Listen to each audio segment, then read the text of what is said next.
We'll come to order. It is Monday, December the 22nd, 2025, 9 o'clock in the morning. And this is the, I would say, next to last Commissioners Court meeting probably of the year. So if you would... Isn't it the last? Last. Huh? Last. Well, I don't know if we're going to have anything on the 29th or not. Oh. Okay. That's, you never know about those last ones, Yeah, the right. 29th. So, who has the prayer and pledge? I do. So if you would please stand for the prayer and pledge, which will be led by Commissioner Paces. Please bow your head and join me in prayer. Heavenly Father, bless our gathering today as we conduct the business of Kerr County. Guide our deliberations and decisions and ensure that we act in the best interest of the people of Kerr County. Father God, you said in your word in Isaiah 53:5 that by his stripes we are healed. So I ask that you grant the miracle of your healing to all those who are infirm, and I ask you to grant your peace and comfort to all who are grieving the loss of their loved ones, especially during this holiday season as families come together. We thank you for all who have labored to help our Kerr County flood victims, whose homes and businesses were damaged. And I ask that you continue to guide the restoration efforts. Please strengthen and keep our first responders and volunteers safe, and continue to shower your blessings upon us all. Let us all remember the true reason behind why we celebrate Christmas and the greatest gift you gave us, your Son, Jesus Christ. It is in his glorious name we pray. Amen and amen. Amen. Amen. I pledge allegiance to the flag of the United States of America and to the republic for which it stands, one nation, under God, indivisible, with liberty and justice for all. Honor the Texas flag. I pledge allegiance to thee, Texas, one state, under God, one and indivisible. Yeehaw! Please be seated. Okay, first item of business. These little machines right here. Either turn them to vibrate or off so they don't interrupt the proceedings. The next item on the agenda is public input. This is the opportunity for the public to address the court and tell us matters that you think we need to be familiar with. We are not allowed to respond. I just offer that so nobody's surprised that we sit here and listen, but we can't respond, because that's not on the agenda. We'd have to have a response back from the court if we were going to try to do that. We ask everyone, go to the podium, identify yourself and the precinct you live in. Limit your remarks to no more than 3 minutes. And this would be on things that are not on the agenda. If it is on the agenda, and I have a number of public address requests here, and these are all on agenda items. If it's on an agenda item, please wait till that agenda item is called. So with that, we'll call it. We have any public input from somebody, anything that's not on the agenda. Wow. Okay. Good. Let's move on to. It looks like a... If it's an agenda item, wait for the agenda item. If it's not an agenda item, this is the time. Only you can tell me that. I don't know. Now or agenda? Okay, agenda. Good. So with that, we'll go to commissioners' comments. One. It's been awesome this last week or two. There's great events going on. If you haven't been to any of the local churches for their specials and stuff, I would encourage that. There's still some doing some things right now. Our VFDs all got to go out to Divide. They had a wonderful deal out there with their children for Divide School. It's always a lot of fun to attend that. The local stock shows were this last weekend, and they were very well attended. Saw Commissioner Harris out there, and a few others, and I'm going to tell you, those kids do a wonderful job of what they're doing with all their kids out there. And the fact that even during the midst of everything going on that we can still host that is remarkable. And naturally, you can burn if you'd like to, I think. I know definitely in Precinct 1, if you can see right now, to do it. So enjoy Christmas. It's a blessed time of the year. I hope you all have a wonderful time with your families. All right, well, not only is the burn ban lifted for one, it's lifted for two. And aside from that, I did spend Saturday the 13th from 6:30 a.m. till about 1 o'clock in the afternoon at the Centerpoint VFD, helping to give away over 700 mattresses, which were all donated by Houston's Mattress Mac furniture store. And those mattresses were available at no cost to any Kerr County flood victim or any first responder. Unfortunately, Jim Mickenville, or Mattress Mac, did not make the trip, but sent plenty of representatives and helpers along with a semi-truck trailer and several moving vans full of mattresses and Christmas gifts for our kids. So I was able to talk with Jim on the phone and pass on my thanks for his extremely generous donations and heartfelt support. He's truly a Texas treasure. So once again, thank you, Mac. And this is not the first time. I think it might be the third time he's come to Kerr County to give out mattresses. So amazing. I did attend the county Christmas party last Friday, and as usual, the organizers did a great job. I'm looking at a couple key ones. And I especially enjoyed the clever table games and trying to keep up with who to pass the bell to. You mean left, right? Yeah, well, that was one of them. Anyway, good fun. Hopefully everybody enjoyed it as much as I did. Just to inform everyone, you know, this court has accepted a gift of a bronze plaque, the Alamo Victory or Death Letter. It has arrived. In fact, I've got it in the back of my truck, and I'm planning to take it to Fredericksburg after this meeting to leave it with Boulder Designs of Fredericksburg to get it mounted on a suitable stone. Once it's ready, I'll ask the court to accept the final combined donation and approve our plan for permanent installation here on the courthouse grounds. And last little announcement here, the Hill Country Amateur Radio Club is holding its semi-annual field day on Saturday, January 24th. I believe it carries over to Sunday the 25th at noon. If you want to learn more about the radio club and its emergency response capabilities, head to their facility just inside Riverstar Park by entering through the Youth Event Center parking lot and the pedestrian gate behind the building. That'll make Clay Lambert happy. That's all I got, other than wishing everyone a very Merry and blessed Christmas. Okay, 3. Yes, sir. Ban remains lifted for Precinct 3. Pretty good conditions to continue burning safely. Thank you for those that have been doing that. Hill Country Energy SRPC meeting. Good meeting hosted by our colleague over here, Commissioner Paces. And I think we have a discussion item about fire marshal coming up, and I'll just save comments for that later. Thank you all to Road and Bridge County Engineers. I don't know if they're here, but hosted a good meeting with some constituents who want to do very small commercial development. It's always nice to see them come together and ask and get everything aligned correctly before things start going down and building starts to happen. So appreciate that for those that are involved in that small project out East County.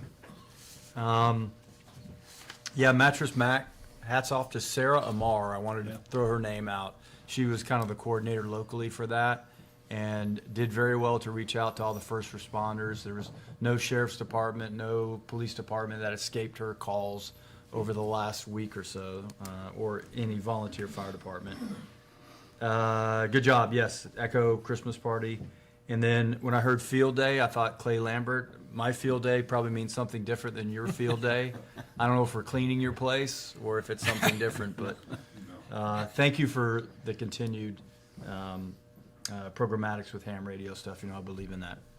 That's it. Good. That's it. All right. Well, a couple things I want to bring up, and we'll just continue with Mattress Mac. I mean, my gosh, what a giving person, and a Texas treasure. I went out there at Center Point on the giveaway and was visiting with Sarah, and she says, well, you want to talk to him? I thought, I'd love to. She calls him on her cell phone, and I was able to thank him. And I mean, it was unique. He was so wholesome and down to earth, and told him that, thanked him on behalf of all of Kerr County, and it was fun to visit with him a little bit. Also, coming up, Kerr County Stock Show will take place before we meet again on December 7th through the 9th with the sale. I'm sorry, January. Yeah, you scared me there for a minute. Yeah, we missed it, didn't we? I'm sorry. But January 7th through the 9th with the sale on the 10th. So come out and support our fine youth that we have in this county. And I'll tell you what, raising kids in a barn is a good way to go. So you'll see some great kids out there. And I just want to close and saying Merry Christmas to all. Safe travels to those that have to travel, and to your kinfolk that are coming to see you if you're not traveling. One other thing, many of our first responders will be working through the holidays on Christmas Day and others. Keep them in your prayers. You know, they keep us safe, and be with them if keep them in your prayers in case they can't be with their families that day. So that's all I got. Okay, I have a few things to talk about, kind of year-end house cleaning things. One has to do with, I know election season is coming up, primaries in March, and we do not electioneer from the dais here, from the bench. Okay, so everybody just know that that is the rule, that we don't do that. Not supposed to do that. Next, I want to talk about Tatum. I've been visiting with them quite a bit. They're getting ready to downsize again. We've done progressive downsizes over time. This is probably going to be mid-January or so, and this will probably require an adjustment to the lease. And for those folks that don't know, Tatum has been paying the full price for the entire youth event center since the flood at the rate of $4,000 a day. So thanks to Tatum and thanks to the state of Texas, they saved our bacon on this. Oh, without a doubt. And thanks for the public understanding that it was occupied and maybe some events couldn't be held there. We had to do it though, so. Okay. You got anything else? Nope. Okay, Sorry. I'll finish up. I'm sorry. Okay. Durham Buffy. Oh, there's Tatum. That's Buffy Durham. He's a retired firefighter from up in the Panhandle. He works with Tatum. And when I got my first death threat, he was assigned to be my driver. So I would know what was going on, and I would have somebody to protect me. Great guy. I'll talk to him later. Next, I wanted to talk about the Hill Country. I've talked about the lease. I want to talk about what Tatum's doing. They're not only downsizing. For those of you out in the west have seen the cranes and the barges out there on Lake Ingram. They're wrapping up Lake Ingram. We're close to that. They are going to be moving that equipment down to Nimitz Lake. And that's going to be a much more sensitive search, but they're going down to check down there. And you can expect that probably to be done maybe by the end of February or March. I'm not sure. We'll just have to see how that goes, but that's where they're going next. And the search continues, and the governor has told us that the search will continue until it's over. And that's his answer, until it's over. I wanted to talk about a couple of things that, year-end things that I need to do. One is the liaison assignments. I want to take a good look at those. I'm talking to various department heads and people that are active in county government. And I'll make those assignments probably the first regular court meeting in January. So if you have any input on that, this is the time to talk to me about it, or talk to Jody and have her get you a time to talk to me. Everything goes through Jody. Everybody knows that? And the last thing is, there's been some discussion about control of the agenda. And technically, I control the agenda. We all know that. How much do I control it? Not very much. I have been have had a very, very light touch on the agenda. There's some principles that I want everybody to understand about the agenda. We have a lot of county business. This is the day, after, getting ready for the holiday and everything. We have mostly county business to take care of. And these are going to be elected officials and department heads presenting to some year-end issues that we need to address. But on a day-in, day-out basis, what I try to do, it's been one of my priorities, is that we start the agenda, the early items on the agenda, numbers 1, 2, 3, 4, and 5, those are for public issues. When we bring the kids, in agri-life over here, and we talk to them, we want them to go first. When people come, they're not familiar with coming to the courthouse. They have to find their way over here. They have to find a place to park, find a way to get in here, get in the right room. And of course, they're nervous. We try to take those people first. And we save a lot of the nuts and bolts business that we have to do until after the break. Now, that doesn't mean that we don't have some items that are important enough to move them up to a higher number, or really, I guess, a lower number, number 1, number 2, number 3, something like that. But you're going to see more of that this coming year to try to give the public an opportunity, give them a priority opportunity to address the court with what good news or bad news, whatever it is that we need to know, we want you to come tell us. And for the more routine things, those will be a little bit lower down the agenda.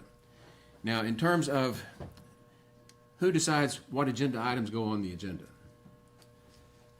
and I'll look at Jody on this one. I don't ever remember vetoing anybody's agenda item. Haven't done that. Don't believe in that. Commissioners have an absolute right to request an agenda item. The public has the right to request an agenda item. And so we haven't denied any.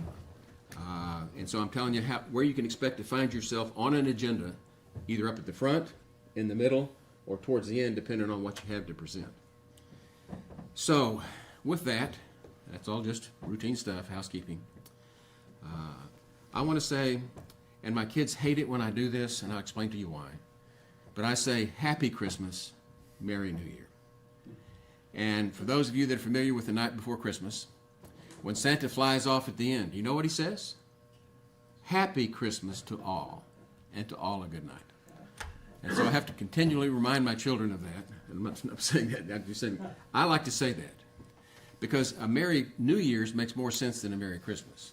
And a Happy Christmas is what we're really striving for. And so I wish that to everybody. And that's my lame excuse for saying Happy Christmas, but Happy Christmas. So with that, we're going to move on to the consideration agenda. And if you look down there, the first item is an elected official, Kyle Snyder. He and I had a nice talk. He's busy. That item is passed today. So we move on to item 1.2, which is to consider, discuss, and take appropriate action to approve and submit a resolution authorizing the acceptance of money and approval to enter into the grant agreement with the Texas Water Development Board regarding Senate Bill 3 outdoor warning siren grants. Now, he goes first because he's no longer a commissioner. Okay. Commissioner Lenz, former Commissioner Lenz. And Judge, you might call the second or the third item on the agenda at the same time. Okay, let me go ahead and call 1.3. Consider, discuss, and take appropriate action to approve entering into an agreement with the Upper Guadalupe River Authority for the installation of the outdoor warning siren system pursuant to the Texas Water Code as presented. All right. To start with, there'll be no action requested on either of these items. With the agendas posted, when posting for agendas and hearing what happened at the Water Development Board last week, these were put on the agenda before we knew what they were going to do in Austin on the 16th, and that kind of directly relates to what here.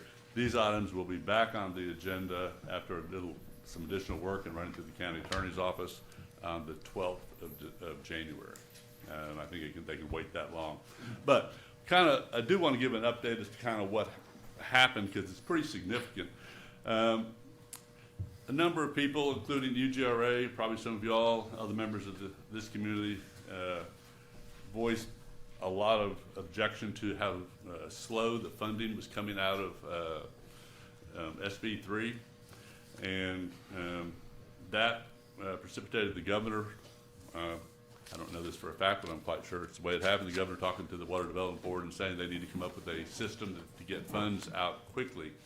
They had a meeting on the 16th last week that both I testified at and Tara testified at, supporting. And in the summary of what they decided to do, they gave the executive administrator immediate authority to enter into grants with the 30 counties that were affected by the disaster declaration, with $1 million automatic to each of the counties, and an additional $250,000 at the discretion of the executive administrator. And there was also a clause that allowed there to be an advance of up to 25% of these funds. This is not intended to be the whole amount coming from the Water Development Board. It is a way to let counties get started quickly. And I think that was really an important step. The funds and the main lead entity will be you all. The funds to all the counties coming out of SB 3, the dollars are designated to go to the county, and the commissioners' court are the ones that were designated to approve the resolution and the application. There is a clause under SB 3 and also is included in the Texas Water Code, section 16.502, to allow the county to enter into an agreement with other governmental entities to install, operate, receive the funds. So that's working through, and that's kind of where I think we're hopefully going to go in Kerr County. They're very much aware of that. After the meeting,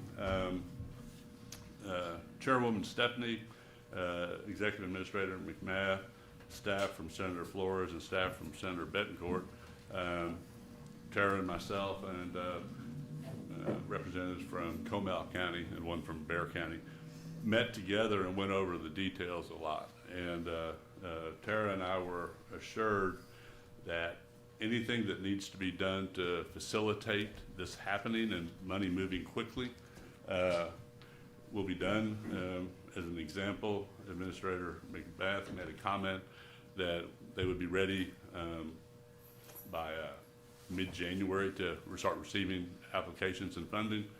And Chairwoman Stephanie looked at me and said, "Is that right? Is that workable?" And I said, "Well, I think that probably will work, but we may try to get it in there before that." And she said, looked at Executive Administrator McBath and says, "You will make it happen sooner if they need it sooner." So they're very much in line to make this happen quickly. Chairwoman Stephanie also said if there's something that they overlooked in this agenda, that she will call a special meeting of the board if they need to get additional authority to the executive administrator. So good news is funds will be coming out very quickly. A little bit of a status of where we are on a timetable locally. I think most of you all are aware, about a year and a half ago, UGRA started working on called a dashboard to really help with accumulating all of the data from the different sources, rain gauges and flood gauges. That is complete. It's going through kind of the testing right now. I have access to it and a few others just to make sure it works. But the question we get asked is how would this have helped July 4th? What it would have helped is it clearly would have designated early in one location, one website, exactly where the rain gauges that were getting the intense rain were. It would light up red on the map on screen, and clearly and very quickly and concisely notify the emergency manager where the problem is going to likely be. So that is complete, and today by noon, we should also be receiving kind of where the holes are, both rain gauges and flood gauges. We have pretty good coverage in areas, but lots of areas of the county we do not, especially on rain gauges, and we should have that report in by noon today. The goal of UGRA is to have sirens in the area of all the camps on the South Fork and the North Fork, and probably in Center Point. I'm not sure about camp by May 1st. And that timeline for us to do that. That's why we really put the pressure on the Water Development Board. Is we believe we need to have contracts in place with the siren companies no later than March 1st.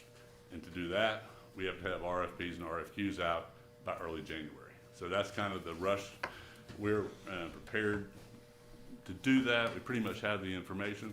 The specifications are largely, or not largely, they are from what former Commissioner Mosier and his team put together. It's with huge help, but that'll be the basis for the specifications. We have, I think in the first week of January, we have an RFQ coming back for the grant administrator. We're looking at that. We may need to add the county to that agreement. We're looking at that depending on how the funds will flow. By mid-January, and probably the first week of January, we intend to have RFQ and RFPs out for the flood warning system. We're looking at whether we need to, RFQ will be for engineering services and kind of support on that side. We're looking to see if we can only do an RFQ and that entity can then acquire all of the infrastructure, sirens, rain gauges, flood gauges, or if we're going to need to do an RFP and an RFQ. So we're kind of looking at that, looking through the legal aspects of both of those, but those are working.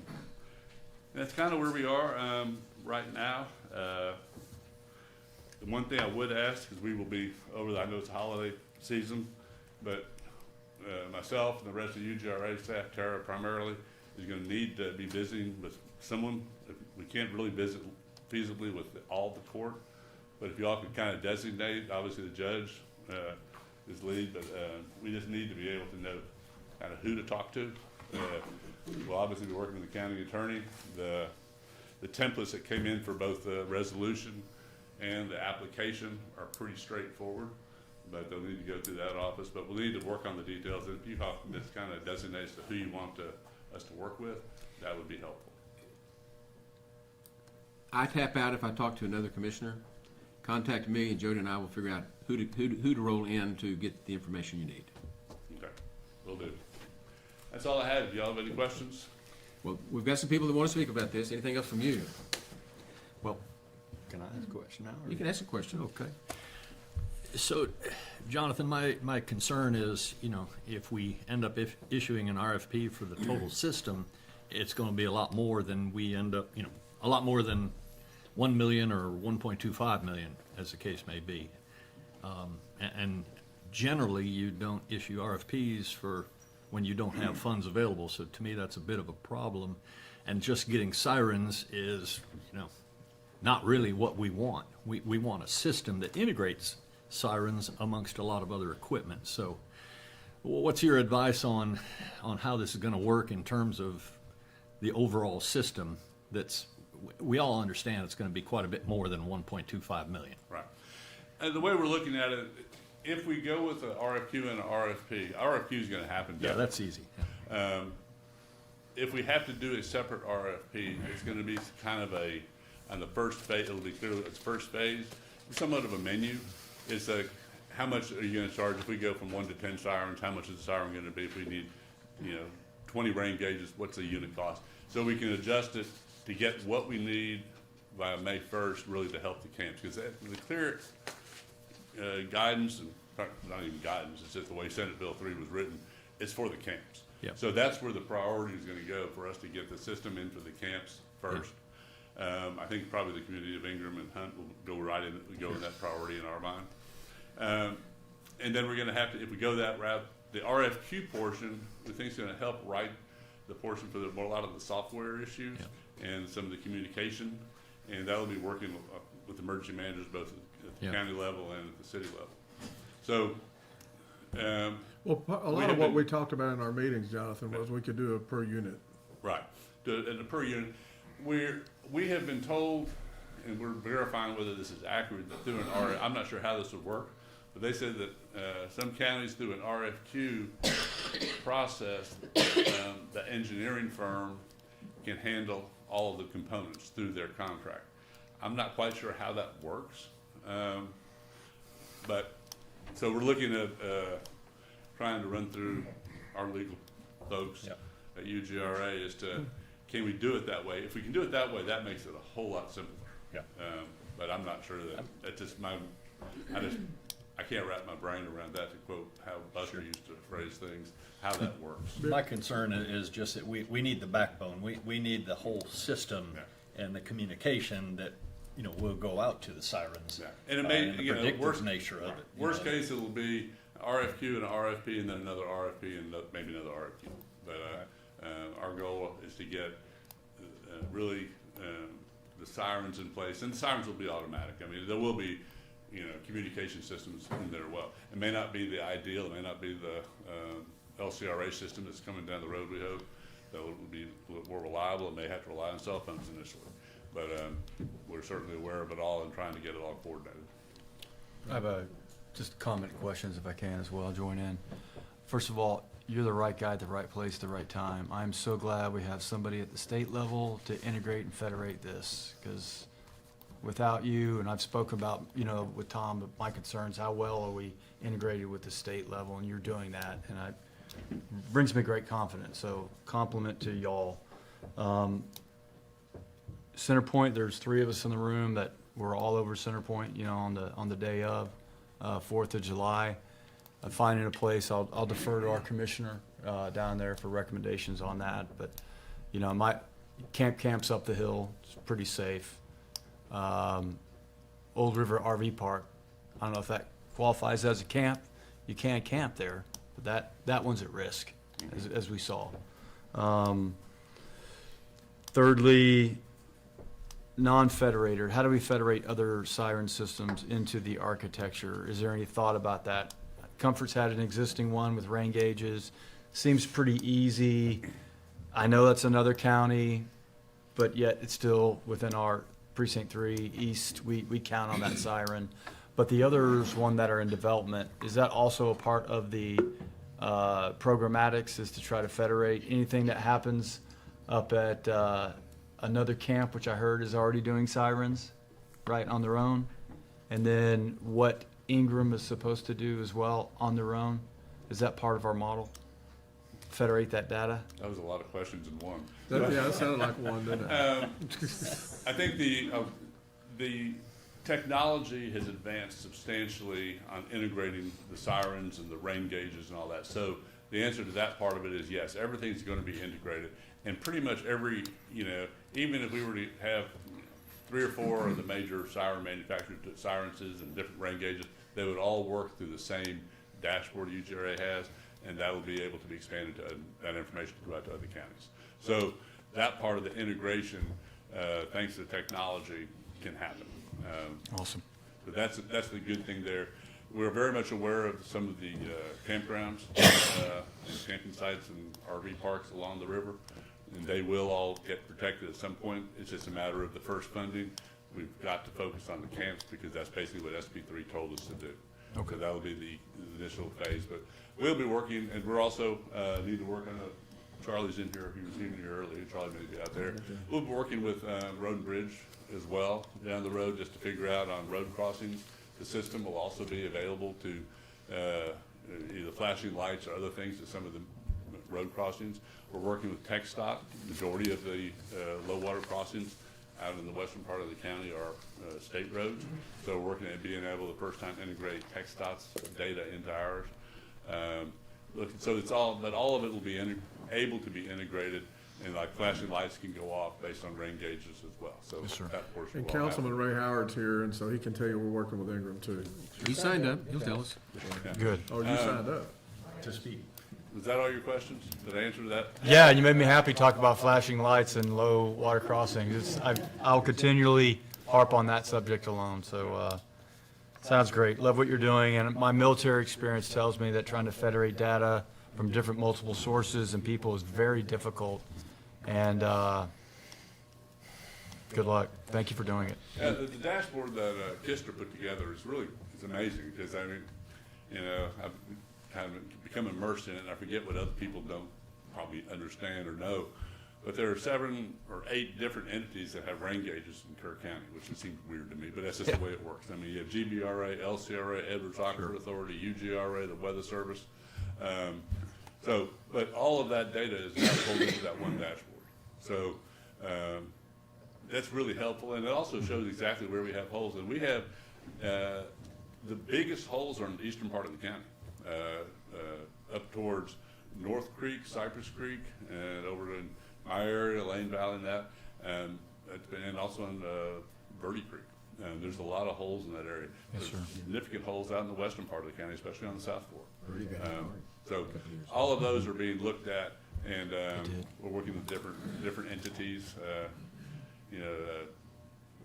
Tex Mesonet is under the Water Development Board, and they have really, at no cost to landowners. I mean, it's where they want to put them, but they are, I know at Camp La Junta area, they're putting a new gauge there, the good. Texas Tech branch. But it's all consolidated. These are very high quality, good rain gauges. What the camps are doing, hopefully what they are doing will integrate into the system. We think it probably will, from what we know. Those are, the camps need to do what the camps need to do. I have not looked at great depth at what their system is, but I totally understand why they need to do it and why they're doing it. Sure. But we're not, because they're putting in a system, does not mean that we're not going to put in a system right next to where, at that same camp. We're putting in where we believe they need to be, not counting what they're doing independently. Thank you for that clarification. Jonathan, thank you for what you're doing. You're the right man for the job. Appreciate And it. thanks, Tara. I mean, I just. Well, Tara's been phenomenal. Yeah, she is. Helping The whole organize group. all this. And she'd be here today, but she's on Christmas break. Sure. One thing, I know you use very easily comfortably the word federate. Tell the public what you mean by the word federate. Different types of data inputs have to be combined into a dashboard. The good thing is that I'm very happy that this dashboard is already well into existence. It pulls different types of data, whether it's digital or voice data, and it brings it into one dashboard so you can see what's going on. You have rain gauges, you have flood gauges, you have a siren, you have alerts. When you bring all that data, sometimes there's often a brain behind it, like an AI brain, that will help you make decisions like, okay, let's put out code red because these gauges. If the human misses it, the system should pick it up because all the data is federated and it reaches certain gates that says this action should occur or should occur at that certain point. I've seen the military spend a lot of money and a lot of time, and we don't do it very well between different military forces. We don't play joint ball very well. And I've over 30 years, I experienced that and got really frustrated with that. And so when I see different sources of data that are out there, they're all very useful. But it takes a really good engineer or a really good firm, or more importantly, somebody putting out the scope of work that says all these data sources must be federated into a single database so emergency managers can understand, and the public, to a certain degree, right, should have access to that information. And I know we're doing both, and that it's just, I know the difficulty of that, and I appreciate you're already thinking about it and already have a dashboard that brings it together. Short answer. The public comment, the public will have access to most of this information. It will be available to the public. You'll have to register or, log into it. But yeah, it will be available to the public. Obviously, there's certain portions that they may not have access to, and they certainly aren't going to have, the ability to do any modification. Yes, sir. Whereas emergency managers will have access to be able to, decide what's best and when they need to have the siren trigger. Is it 3 inches an hour or 2.5 inches an hour? I mean, that's going to be up to the emergency managers to make that decision. The other thing the system does, it takes the rain gauge data and the flood data. It comes in different forms to go to your federated system. Some gauges report every 5 minutes, some report every 10 minutes, some every 30 minutes. So the dashboard takes that and calculates, and so it gives us a kind of generalizes a little bit, so it's more accurate because they're not reporting on the same frequency. So that's one of the things the dashboard is also doing. So it's pretty interesting. It's a lot's been accomplished already, and fortunately, UGRA started working on this about a year ago. So, Okay. Okay, with that, you get comfortable. We've got some speakers here. And back to some house cleaning things. Speakers are called in the order that they submit their request to the county clerk. They didn't offer it over here. She then passes them along to me in order. And so that's the way I call them.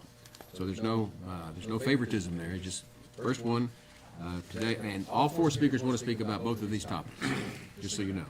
First speaker is Tom. Yes, sir? Wait, one thing that Commissioner Holt asked, I see right here, the intent is for the rain gauge that Ingram's has committed to buy, that will be included under the grant request from UGRA. Oh, So okay. they will not have to use their own funds for that. But that's the Rain gauge or siren? Is that a rain gauge or a siren? Both. Probably both. It's both. Okay. Good. I know they're warning us. Okay. Public input here. Tom Moser. Think you've been involved with this for a little while? Thank you, Tom Moser, Precinct 3. Just to kind of look where we've been in the past, where we are today, and where the next logical steps. And I think what Jonathan said was spot on, okay? Everything sounds really good. Just to review for the benefit of the Commissioners Court, to make it very clear, there's a prediction from where a flood's going to be all the way from rain to warning on the system that we've described and the way we've laid it out.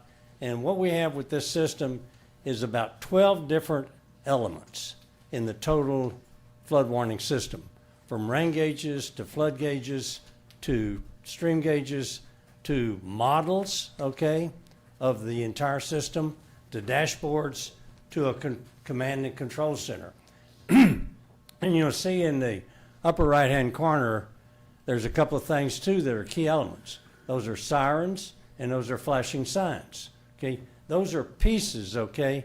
SB 3 says it puts the word siren in to the bill, okay? That's what they want. Good. That's a very critical part of this whole system. But my message today is, okay, we have the requirements, and we presented those, I presented those a couple of weeks ago on every one of the 12 elements, and that's what Jonathan alluded to. We also have the requirements for the entire system in there, how it's supposed to perform, okay?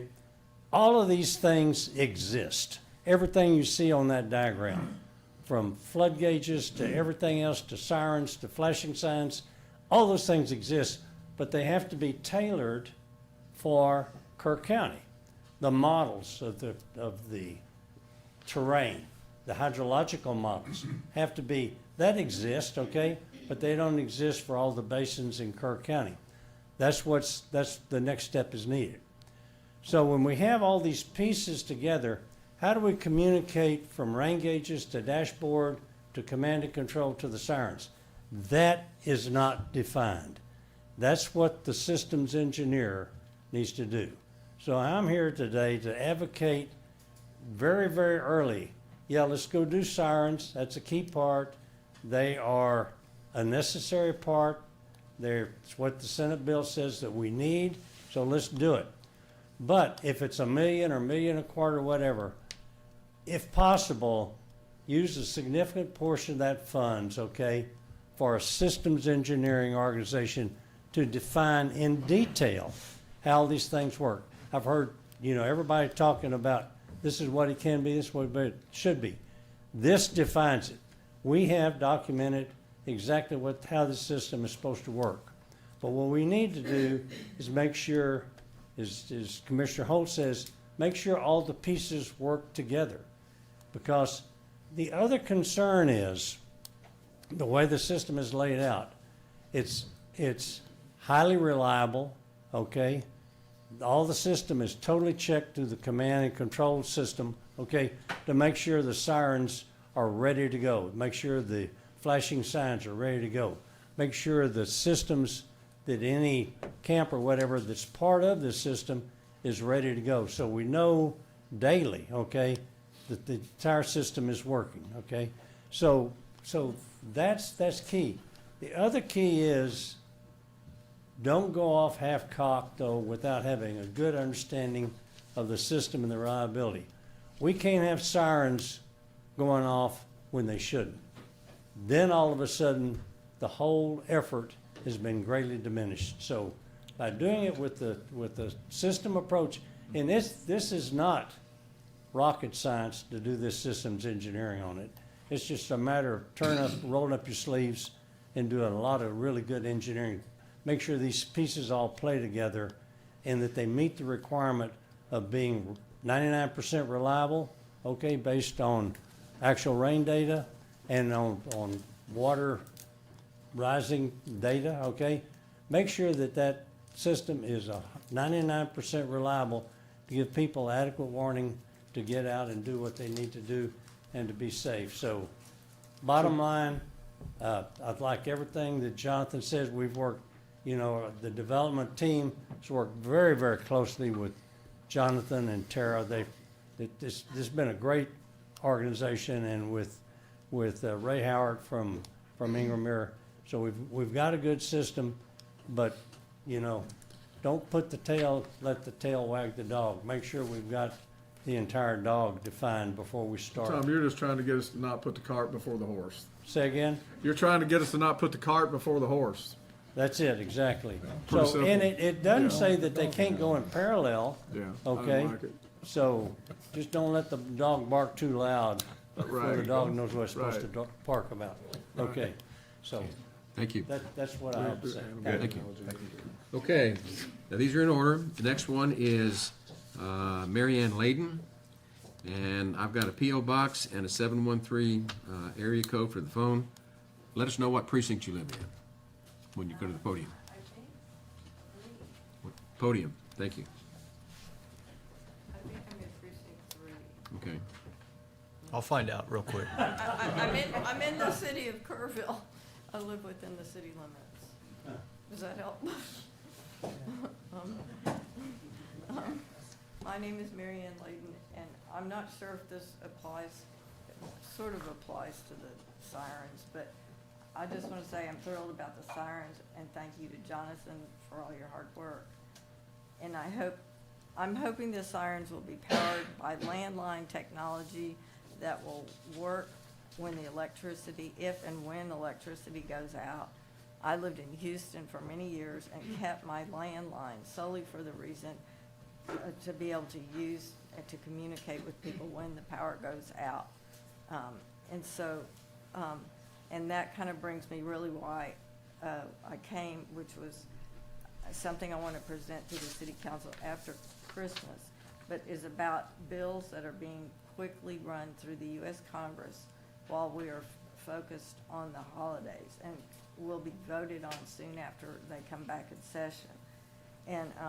And this is about, Ma'am, that's not on the agenda. We can't go there. okay, can I just hand it to you to read later? Sure. Okay. Sure. Okay. But Well, I wouldn't once we go for- identify the topics, in this one, we're on 1.2 and 1.3, we have to stick with those topics. Okay. I wasn't really sure how much it would apply or not, so. Well, you're learning all the rules. Okay. Can I submit what I have? Yes, you Just- may. Who do I The submit? public can always submit stuff to us. Okay, let me get it. Okay, was there anything else you wanted, Ms. Layden? Anything else? No, not, it doesn't apply to the Okay, thank you. Then the next speaker is Ray Howard from Ingram. And for those of you that don't know Ray Howard, he has worked tirelessly on this system for many years now, and we appreciate his help. You're looking good. Well, thank you. I want to thank Tom and Paige, and all of you gentlemen up there. Jonathan, I'm pulling a blank there for a second. You gotta excuse me, that's my chemo brain. Anyhow, I started out right after the flood, obviously, really looking into getting an early warning system going. And I'm I appreciate the teams that took me in and working with them, and it's been a blessing. That's been a blessing. Right from the get-go, I pretty much did all my research and figured out the company that Ingram wanted and to put the sirens up. So now that we're coming down to brass tacks, well, excuse me, pretty much August, the first week in August, Ingram voted on getting the system put in, and we agreed on the company that we wanted to go with. And I know that's jumping a little ahead of everything, but I still want to use that company. And I just got a bid or a quote for a single tower for right now, not the 3 total, but the single tower.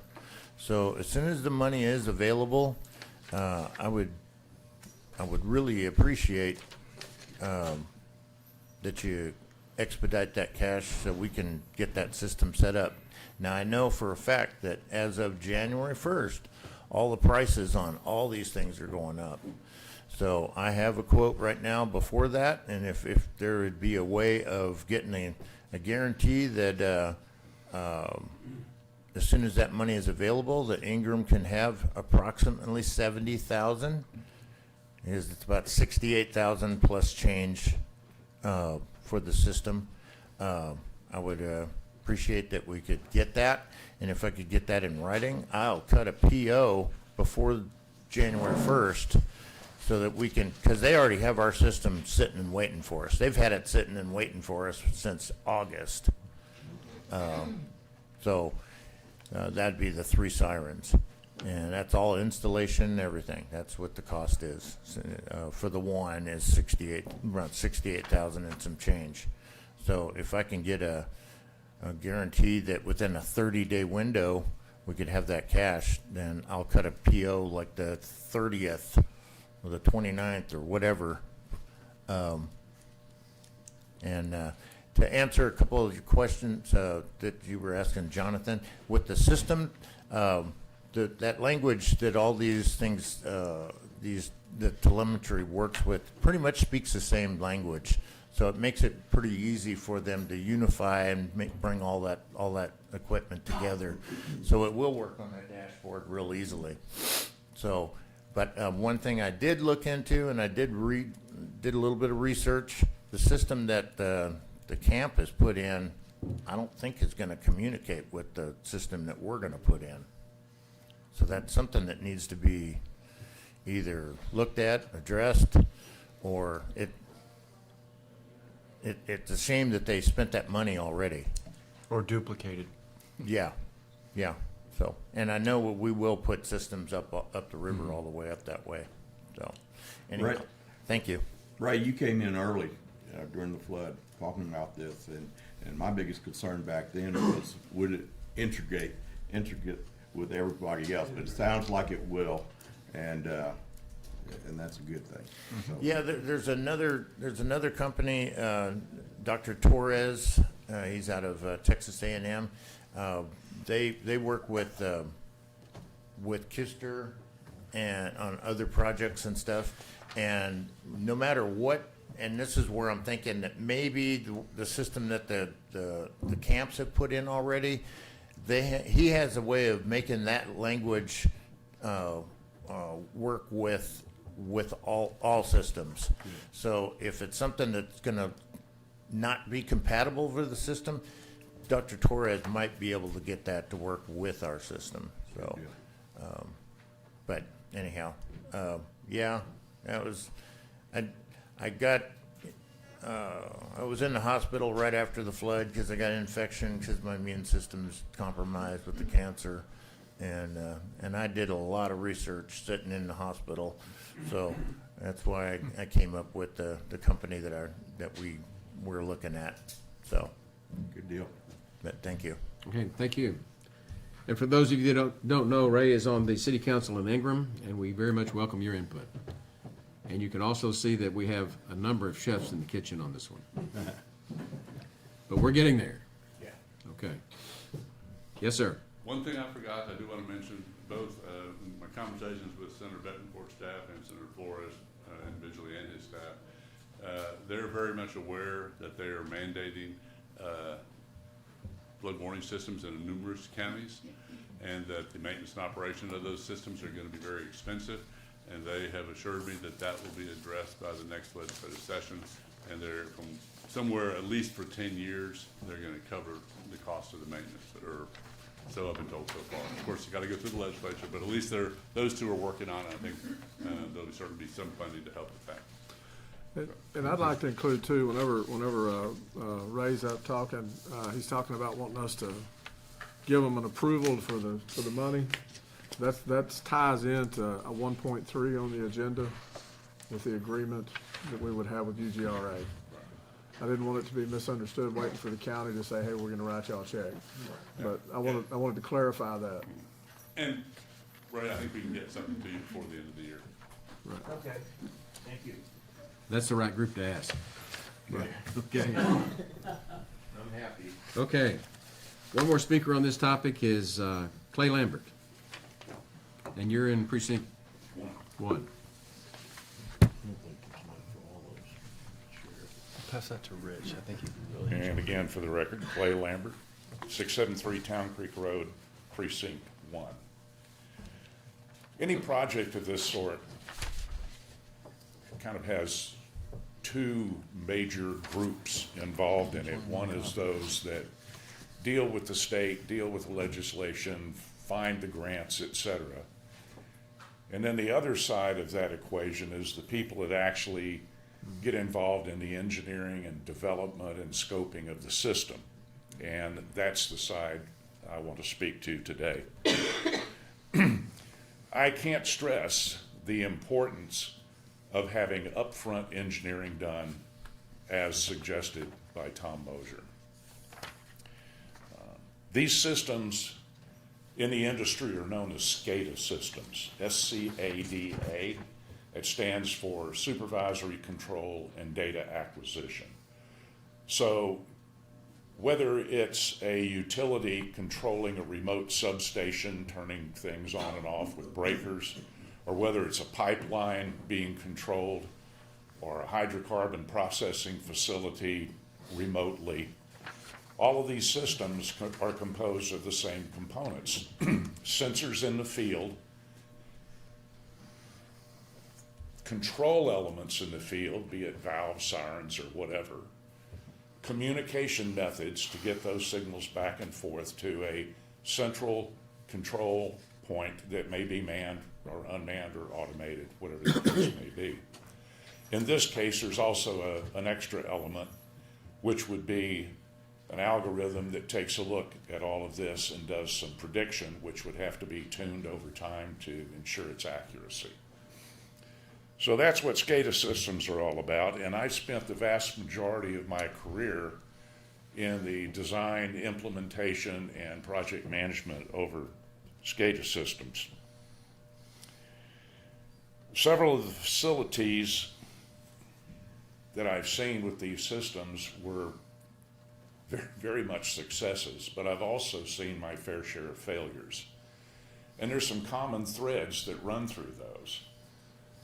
Most of the successes were because, just like Tom suggests, you get an overall picture of what you want to do up front, and you don't piecemeal things and then have to tie it all together with weird integration tactics. The other thing is when you have too many cooks in the kitchen, and I'm sure Jeff will understand this, what you get is problems with interfacing and who's responsible for what, and you get that ubiquitous, it's their fault type of situation, which delays things and creates problems. So to the degree possible, it's very good to get all your engineering design and scoping done up front. Now, having said that, I applaud the effort at Ingram. I think that's wonderful, and I think it's very commendable that they do. But in looking at the overall picture, anything that we can do right now to get this design tied down, what all the elements will be in it and all, is something that should be focused on with the highest priority.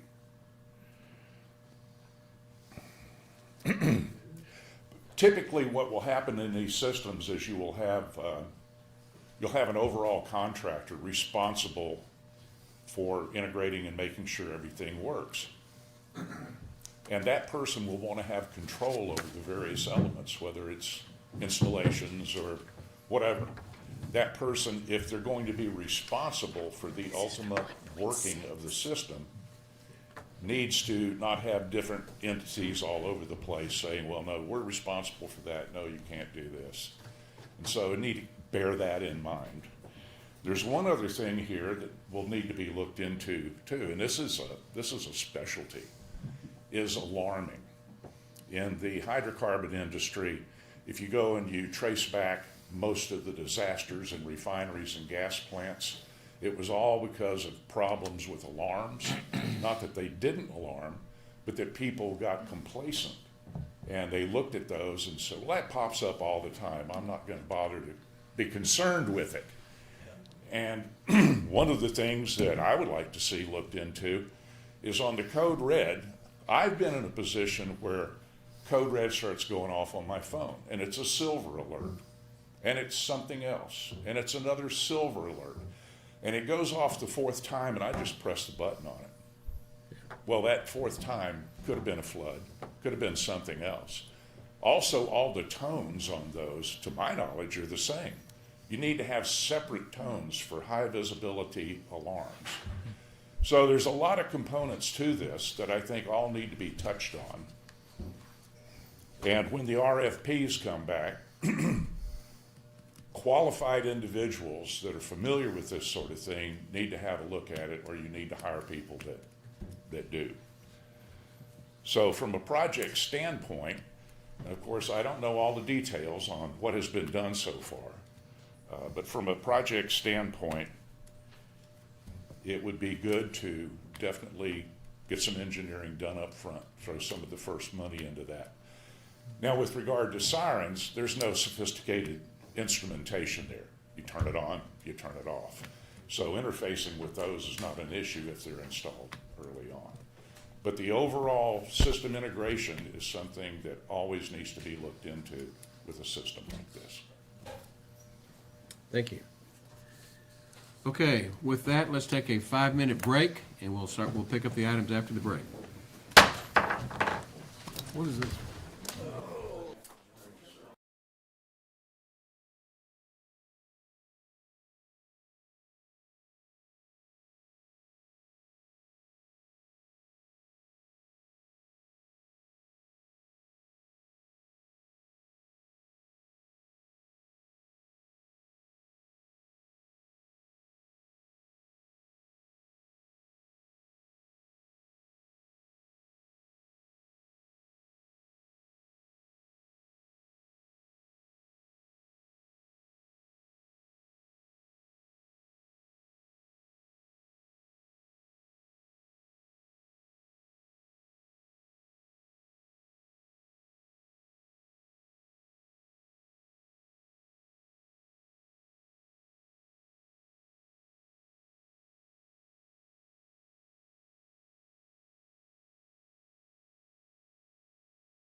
The next item on the agenda is item 1.4, which is exactly the kind of thing that I really want after breaks. So you timed it just right. All right.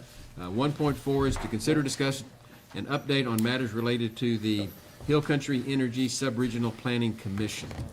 And this is from Commissioner Paces. Yes, sir. And this is the kind of thing that we want to make sure we take it after the break so that the public has a chance to appear without inconvenience. Okay. You may go. Well, to start off, I traveled to Austin on December 9th, the day after our last court. I'm so sorry. Anyway, we attended the LCRA board meeting, and I went along with Audrey, who is here today, and her husband, Jeff Berner. We spoke during their public input section with a message similar to what we gave to Public Utilities Commission, their board at the end of October. We have not heard anything back from LCRA as a result of the meeting, but we did have an assurance from the general manager that he would respond with the legal basis for their requirement to connect any generation resource to the grid at any point the developer desires, as well as where a BESS is defined as a generation resource in the Texas code. So both of these points are areas where we hope to amend the codes in the next legislative session. Anyway, there is a video of the discussion available on our Hill Country Energy Subregional Planning Commission website, and we also gave a hard copy of the letter that contains our public input, so that's also posted on our website. We did have a Subregional Planning Commission board meeting on Tuesday, December 16th. That was in the Kendall County Courthouse, and a video of the meeting is available on the website in case you missed it. I have been following up with TDM on battery energy storage system cybersecurity concerns and the various new laws and governor's executive orders that prohibit doing business with companies or agents associated with China, Russia, Iran, or North Korea. And of course, many of the best facilities being planned utilize batteries and control system components made in China. So I had called and left a message with the Blair Walsh, who is the Deputy Assistant Director for TDM. Anyway, and then our kind of local guy that we've been working with on flood response, Shory Harmon, called back. And we discussed the possibility of TDM attending our next board meeting, which is now scheduled for Tuesday, January 20th at 1 p.m. in the Gillespie County Courthouse.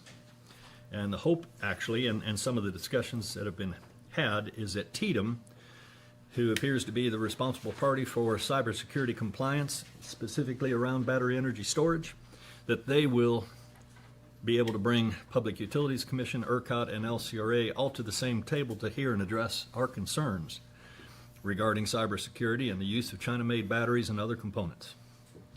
Also, just so everyone's aware, the Office of the Attorney General is investigating the planned use of cattle batteries, those are China-made batteries, in the Van Zant BESS facility. And they currently have a temporary restraining order on the developer, which prohibits them from even bringing those batteries into Van Zant County.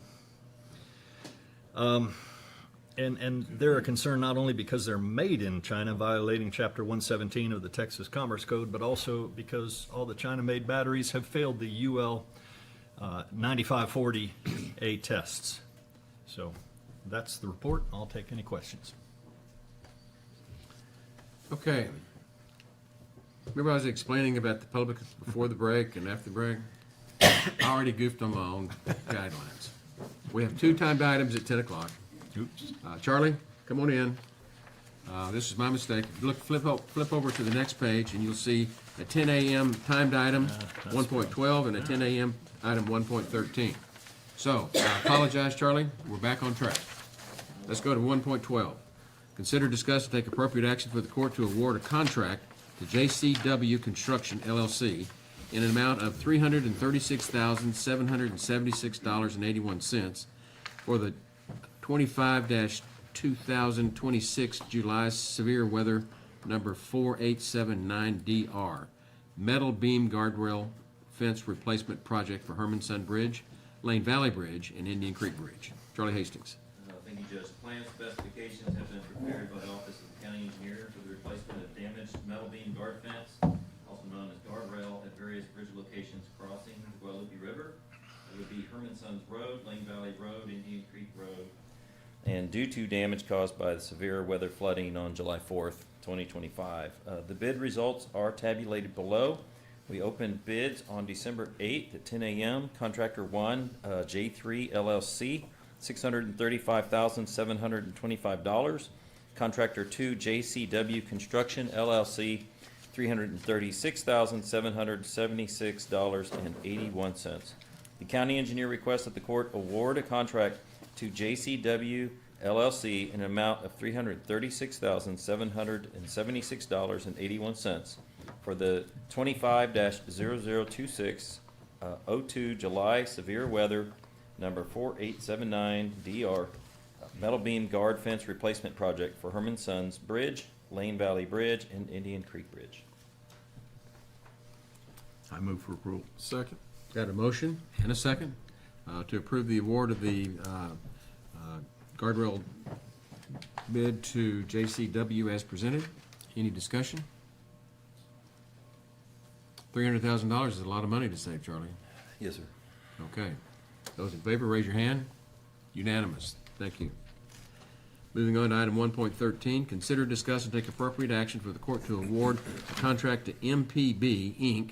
in the amount of $2,432.50 for all bid items 1N, except bid item J, which street signs, for the 2025 Disaster Recovery Bridge Rehabilitation Project number 959488, parent 25-0026, 02 July severe weather number 4879 DR, Cade Loop Bridge damage number 17626, let me say it again, number 1726721.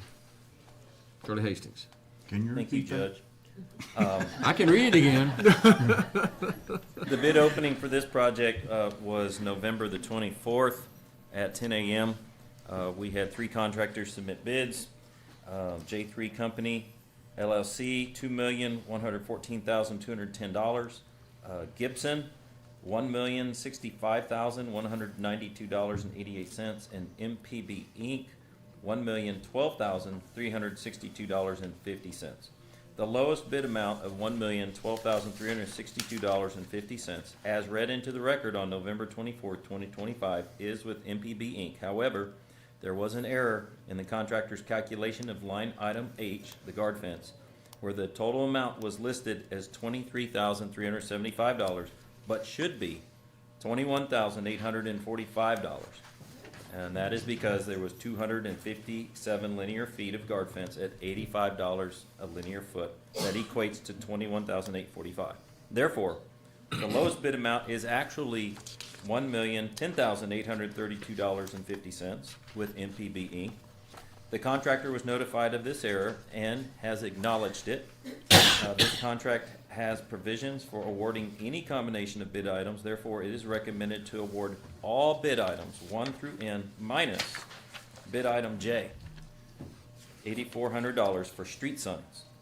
Thus, the bid amounts for all contractors would be J3, $2,101,610, Gibson, $1,051,192.88, and MPB is still the low bidder if you do this, $1,002,432.50.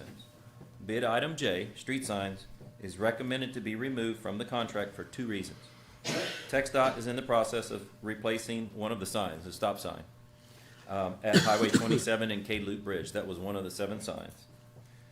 And the Kerr County Road and Bridge Department can replace the other signs more cost effectively than the amounts bid. County engineer requests that the court award a contract to MPB Inc. in the amount of $1,002,432.50 for all bid items 1 through N except bid item J, the street signs, for the 2025 Disaster Recovery Bridge Rehabilitation Project number 959488, 25-0026, 02 July severe weather number 4879 DR, which is disaster recovery, Cade Loop Bridge damage number 1726. 721. I move for approval. Second. We've got a motion from Commissioner Harris, second by Commissioner Holt. And Charlie, I'm not gonna ask you to read it again. Thank you. I barely got through it the first time. I just want to tell you, that has been a journey.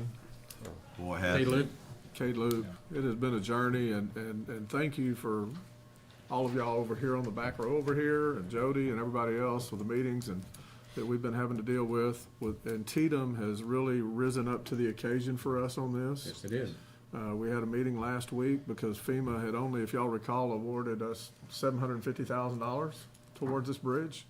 It came in extremely high, and they were not going to cover it, and so we had our state partners apply some proper pressure, and by the time we got done, we're very comfortable now awarding this bid. And so Charlie and Tanya and Heather and Jody and Noel, all of you, thank y'all so much for all the hard work that y'all did on this. That's been a journey, so it was good. And I want to put a word in for Tatum. I didn't go to all those meetings with you. I stayed abreast of what was going on, and it truly was the surprise train wreck in our recovery plan. But I was approached to call Nim Kidd, who is the director of Tatum, and one of the finest disaster leaders I've ever seen in my life, and I'm an old man. I got a response from him in 30 seconds that said, howdy, and he'll take care of it, and I haven't had to worry about it since. I'm just taking my hats off to Tatum and what they've done. Yeah. And they've come through for us at every turn of the road.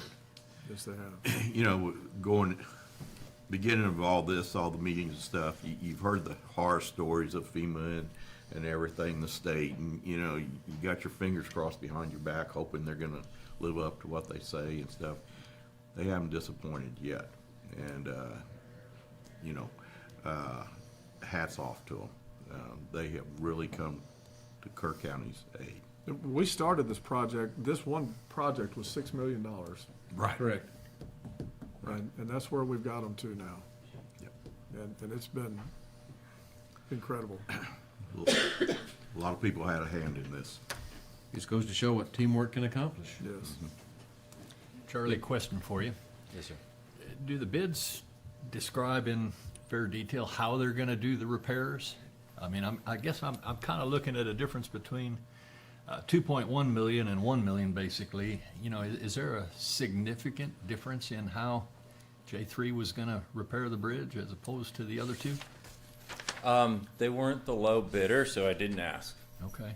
But the two that were neck and neck, we're both going to use the same process. Okay, and they submitted a detailed description of how they're gonna perform the work? No, I know how they're going to do it from phone conversations. It's Okay. going to be through hydraulic jacking. Yes. Okay. It's gonna work. Any other discussion? No. Those in favor, raise your hand. Unanimous. Okay, my apologies. Let's flip back to the previous page. And the next item on the agenda is item 1.5. 1.5, which is consider, discuss, and take appropriate action as the authority having jurisdiction for best development to authorize the county judge to send a letter to the east-west best developer requesting documentation that was not included in the report by the Fajardo Fire Protection and Associates that was sent to our court last month. Executive session as needed. Commissioner Paces. And I'm happy to do this in executive session, or we can do it in public. Well, I think we have a lot to hear on this one, and I don't know how much of it is Yeah. but for something like this, especially when we're coordinating with the 391, is normally something that we would need to be briefed on. And that's why I put it on the agenda. I just want to make sure that the court is kind of aware of some options available to us. I'm not looking for an approval today, a specific Well, item, but I want to make you aware because it will come up in the future. Well, And I'll lay out what we're looking for. And I hear you. And so when we start talking about take appropriate action, Yeah. normally we need to be briefed, whether it's in executive session or an open session. And sometimes we even need to have workshops depending on what we need to know. And I'm not really sure where we are on this, but I'm anxious for a report. Let's get the process started. Okay. Do we need to wait for executive session to do it? I don't think so.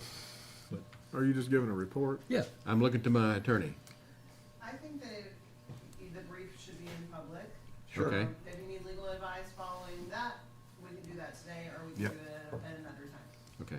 Let's hear what you got. So this is really a discussion and a briefing matter rather than an action item. that's right, I Good. think so. Good. That's what I wanted to clarify. Okay. Look, I think everybody's aware that we have one project in Kerr County. This is the Mountain Home battery energy storage project that appears to be moving forward. And in fact, the East-West Best developer submitted a report by FFP&A. So you did such a good job reading the names, I'm not going to try to repeat it. Well, I'm from West Texas. I can There you go, recognize those Florida. words. Sure. Anyway, so it's actually a good report. It's fairly comprehensive, but it has some significant gaps that would be required to demonstrate full compliance with the various applicable codes for battery energy storage systems. And although the East-West Best developer withdrew their request, for, they had wanted the court to grant variances to NFPA 855, which is a specific code relative to battery energy storage. And the variances they were looking for was to eliminate the need for on-site water storage and for water sprinklers within the battery containers for fire suppression. But again, the report shows some deficiencies with respect to full compliance. So as the authority having jurisdiction, the court really should ask the developer to submit all of the necessary documentation to demonstrate full compliance. And I guess I've already had some discussion with you, but prior to doing that, the court should consider rescinding Court Order 41-286 and replacing it with a much more stronger court order and/or resolution. That's not in the scope of this agenda item. Right. Well, it's related to it, and I'm not Well, asking you to do that. I'm not saying it's not Just- related. it's We the haven't been background. briefed on this. I haven't seen the reports. I don't, Well, I'm yeah, listening to you. Jody circulated the court order, so you've approved it. So you're familiar with what we already have. Yes. I'm just saying that you also have another resolution that would be much stronger. However, that resolution assumes certain things about the state fire marshal's office adopting later editions of various codes, such as 855 and NFPA 1. Now, you say that like we all understand it, and we don't. Okay. And that's why I think we really need a workshop on this. Okay. I really do. I think this is an important item. Okay. And I'm not sure I understand why the county becomes the authority having jurisdiction when we're getting this from the 391. Well, those are supposed to be the experts telling us what to do. Well, Right? yes and no. I mean, a 391, as you know, when we approved it, we have very limited authority to do much of anything. But to report to us to get us on board. And yes, and that's kind of where we're landed here, and why I'm bringing this up, because And I appreciate the that. So individual it- counties actually are the ones that have authority to, whether it's through a fire marshal or otherwise, to require certain things from a battery energy storage developer. Correct. And because we've got 3 counties involved, we need to get each county up to speed. Yeah.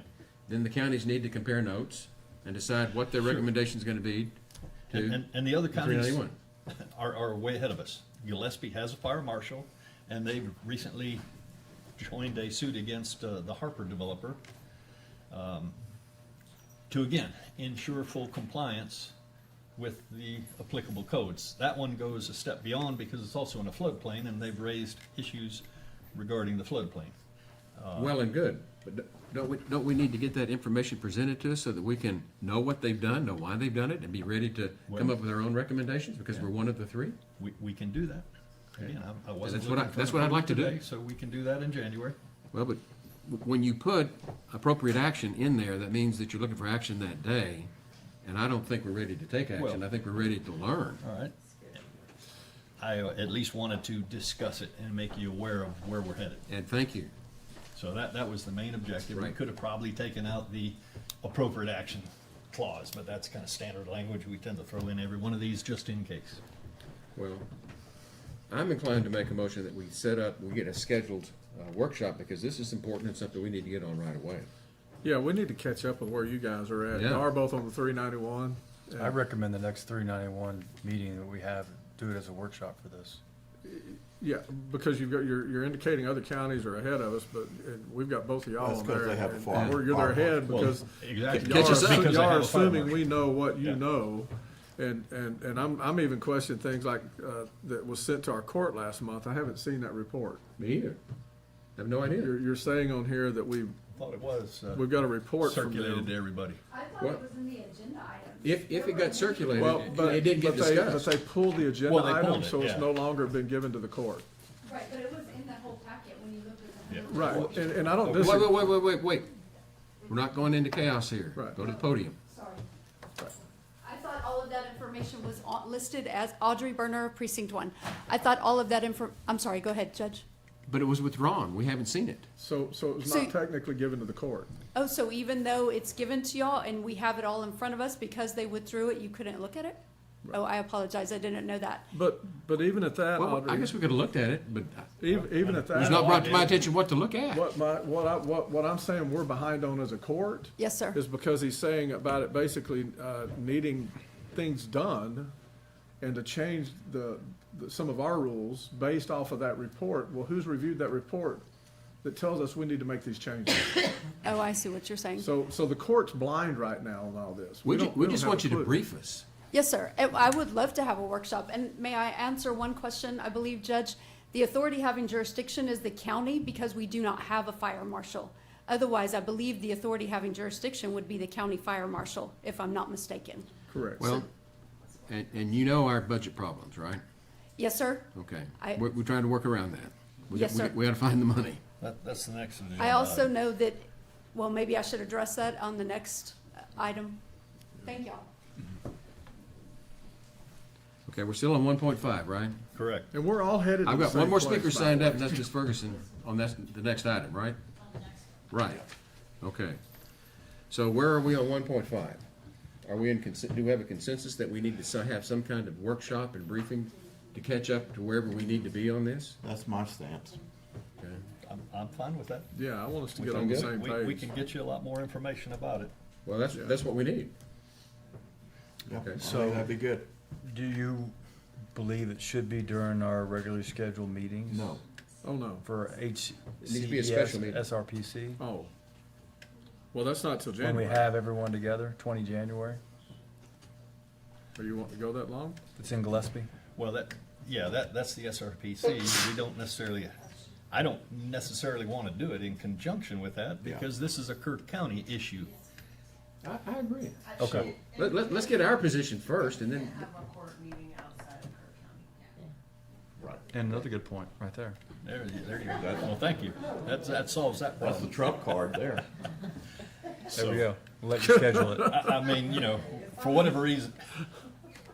Yeah, if you want to pick a date in January, we'll set it up. This may be useful to have in a regularly scheduled meeting, and the next item should maybe be one where there's a workshop.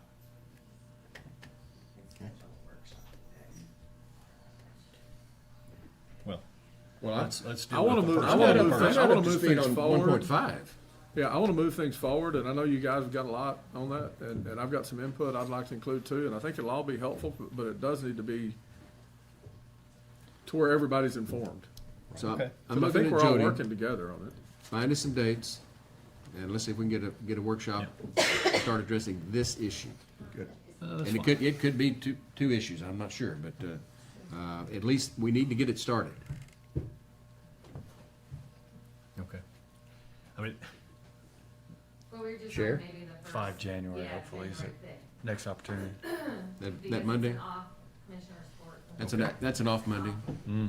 we can set it up for them. If all of you are available, it's probably best to just pick it right now, so the public knows I agree. exactly.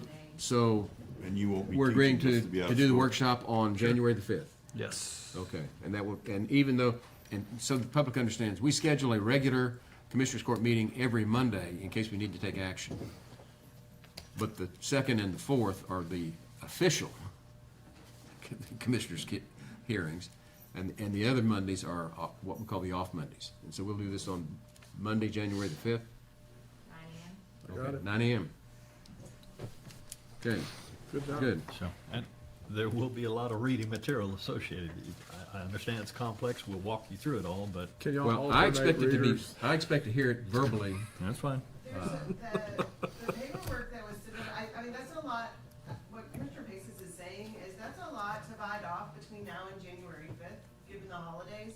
What they submitted was like 78 pages, and it's highly technical information, and if you're gonna have a workshop on it, it would be helpful to. Let's start with the 78 pages and make sure we understand that. Yes, and so Okay. maybe the 5th, Good. right after the holidays, may be more to ask than. Well, But there's a certain sense of urgency to this, and so I think There trying to is. follow up as quickly as we can Thank to you. learn as much as we can, at least as to this first 78-page attachment or whatever. But is this 78-page attachment the ones from Fajardo Fire Yes. Protection? Yes. Okay. But I don't know that That's we their have to go through report. that We don't in need to go great, through great all of deep. that No, in I great agree. detail. Because we're not experts and we're not gonna be the ones that are gonna be able to determine what was or wasn't. Right, Un- which is part until- of the advice that you need, is that you need an expert and. Correct. And so you don't have one, and so requesting this documentation from them without more, it was easier for Gillespie County because they have a state fire marshal, I mean, they have a local fire marshal, so if. Well, that's part of mine is I don't think we need to go through that 78 page because we don't have that local expert that's told us what we're missing. Yeah. Well, We need a report on what we need, and if we need to contract that expert, whatever we need to do is for Kerr County. And us trying to examine a 78-page document is unreasonable. I think it's, Because we're not experts in I'm not that. going to ask you to do that, but there's a high level, and we've got some people that can walk you through some of the key aspects. That's what I wanna Where hear. they're There you deficient. go. Right. And definitely we can walk you through that, and we can get one or more fire marshals. Just don't come in to- here trying to read 78 pages. I'm gonna go home. Well, how about Commissioner Paces and I read that? Alternate. Well, yeah, there you go. What an idea. We'll give a brief. let's try to wrap this part up. Sure. So, We need a briefing to get us up to speed on at least the first step, if not more, Right. and it will be on January the 5th at 9 o'clock. Yeah. And that's where we'll start. okay, So we'll move on to item 1.6, okay. which is consider, discuss, and take appropriate action to determine the options for fire marshal services and related costs and fees in Kerr County. Okay. Well, if you'll recall from our last Commissioner Court meeting, we formed a committee consisting of Commissioner Jones, myself, and a representative from the County Attorney's Office to meet and kick around options for securing a fire marshal. And we had one meeting. Heather wasn't available, but Steve Wadsworth attended and representing the county attorney. And we talked through various issues associated with hiring a fire marshal or contracting a fire marshal. And Stephen was good enough to give us an opinion that deals with all that. You should have seen a copy of that. You were given it. And basically, we obviously can have a fire marshal. We can have a part-time fire marshal. And there are some various pros and cons. Certainly, the part-time, I think, is very attractive. And there are people out there who, for example, the Gillespie County Fire Marshal is also a part-time position. And I've spoken with him. He would be interested in applying if we have a part-time position. And there are others. What about, But he seems like represents we brought Gillespie up, County, right? Well, he does, but he's part-time and he's Contract. available for, he's got a contract. He's available for other opportunities. It's well, not that's what I'm full-time. getting, more so than a part-time, a contract with somebody. Okay. Come in for specific Yeah. things. I don't wanna open a can of worms where we try to fix one problem and create five more, with all the new building and stuff. Sure, 'Cause in visiting with somebody, the other night, Jimmy Grice, his brother's a fire marshal in Sabine, I believe. And, he says, you hire one, they're gonna do their job and they're gonna stick their nose and everything out there. You know, I've said this many times, the good part about living in the county, there's not a lot of regulations. The bad part about living in the county, there's not a lot of regulations. Well- So you gotta be careful what you step off into. We do. I sort of agree, but understand that any kind of new construction, at that point in time, whoever is building and developing something, they are required to comply with the applicable codes at that point in time. Now, if they built 20 years ago, they're grandfathered. You know, a fire marshal can't come in and say, okay, now you have to upgrade I wanna know that to- for sure. Well, that's fine, but that's the information I get from various fire marshals. Okay. Okay, so you do get grandfathered, and of course, any rational fire marshal is gonna establish a priority, and this court is going to direct them. And they will look at high-risk type businesses and start there, and certainly new construction. And we want them primarily focused on new construction, and again, just Well, because we're in an primarily focused on the unincorporated. best facilities. Yeah, And you can't pick and choose. You we can't selectively necessarily pick and, enforce the I agree rules. with that. And if you are going to have someone out there noticing violations, you're also going to need an enforcement division, prosecution for those things. So a part-time fire marshal is, Yeah. while it is something that the court can do, It's there are other considerations. One step of a solution. Yes, sir. Possibly, but again, a lot of counties have fire marshals, full-time, part-time, without a full division. Well, I understand that. it's- Yeah, My concern is gonna be the fiduciary obligation back to who's the principal. If we hire a fire marshal, I want it to represent Kerr County sure, I agree, and protect our interest. you bet. And we need to direct that fire marshal. This court will be responsible for doing that. Yep. Now, we do have a speaker on this. Ms. Ferguson, would you like to address the court?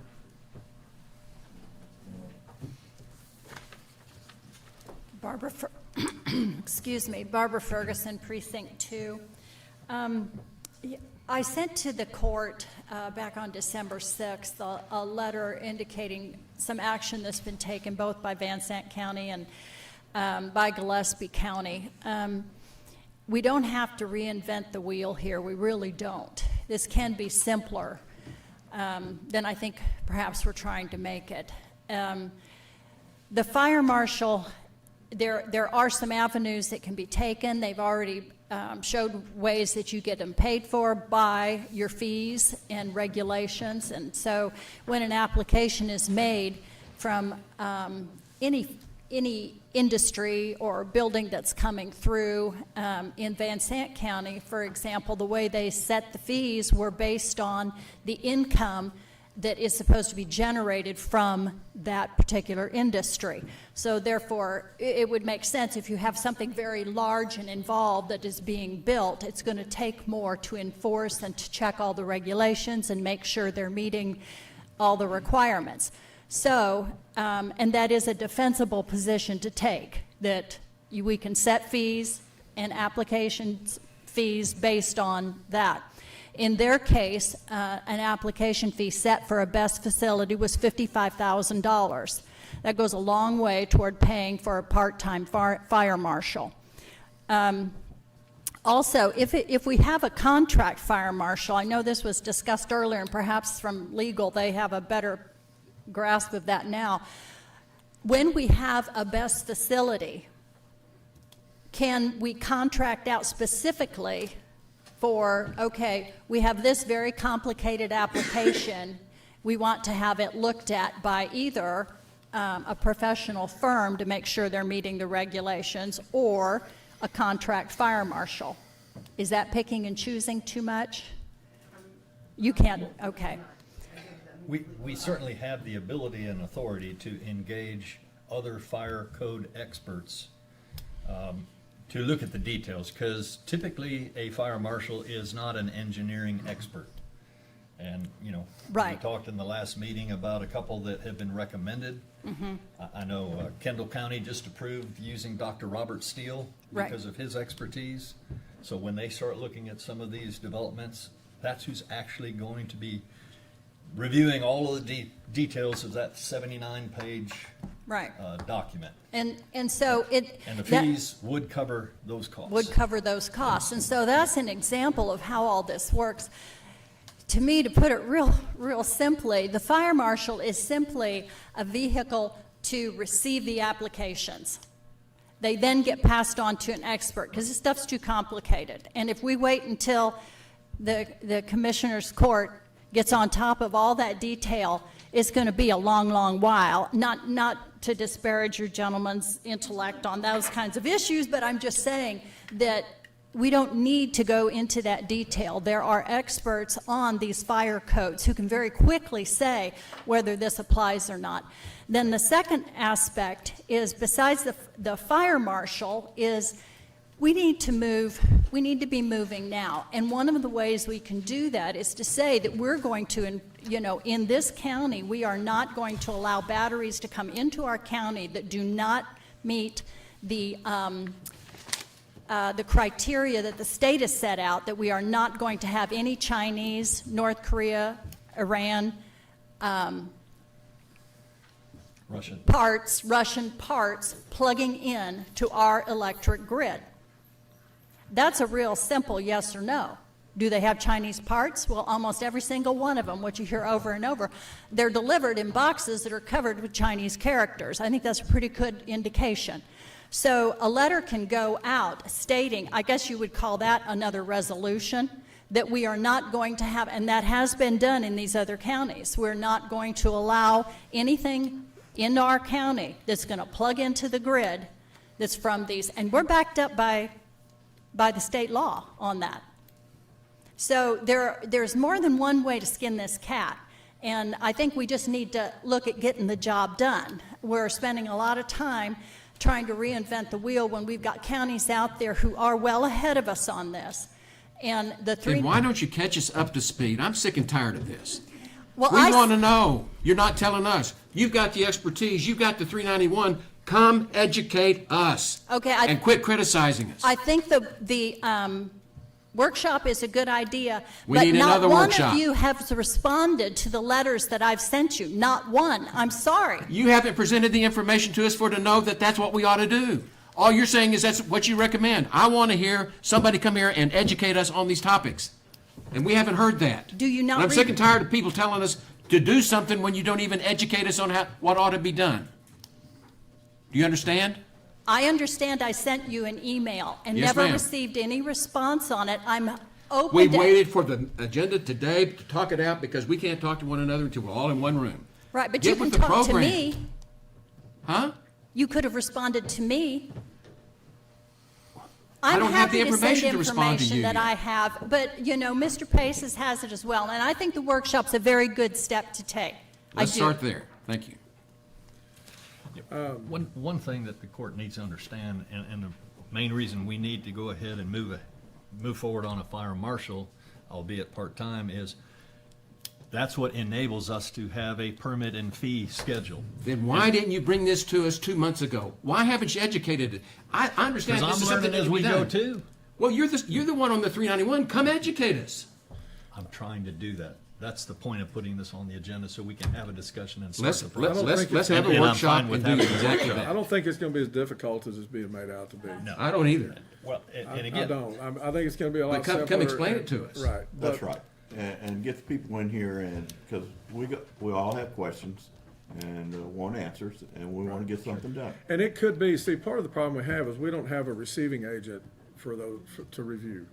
And that's where you're talking about the fire marshal coming in, but it could be something as simple as contracting the firm you're talking about as a receiving agent on behalf of the county, and not even have to go down the fire marshal side. well, except that Hold we. on a minute, let me finish. It could be something as simple as having them as a receiving agent, not even having to contract with an employer or anybody else, and then beef up our resolutions according to that, because now we have somebody that can technically receive those plans and review them on behalf of the county.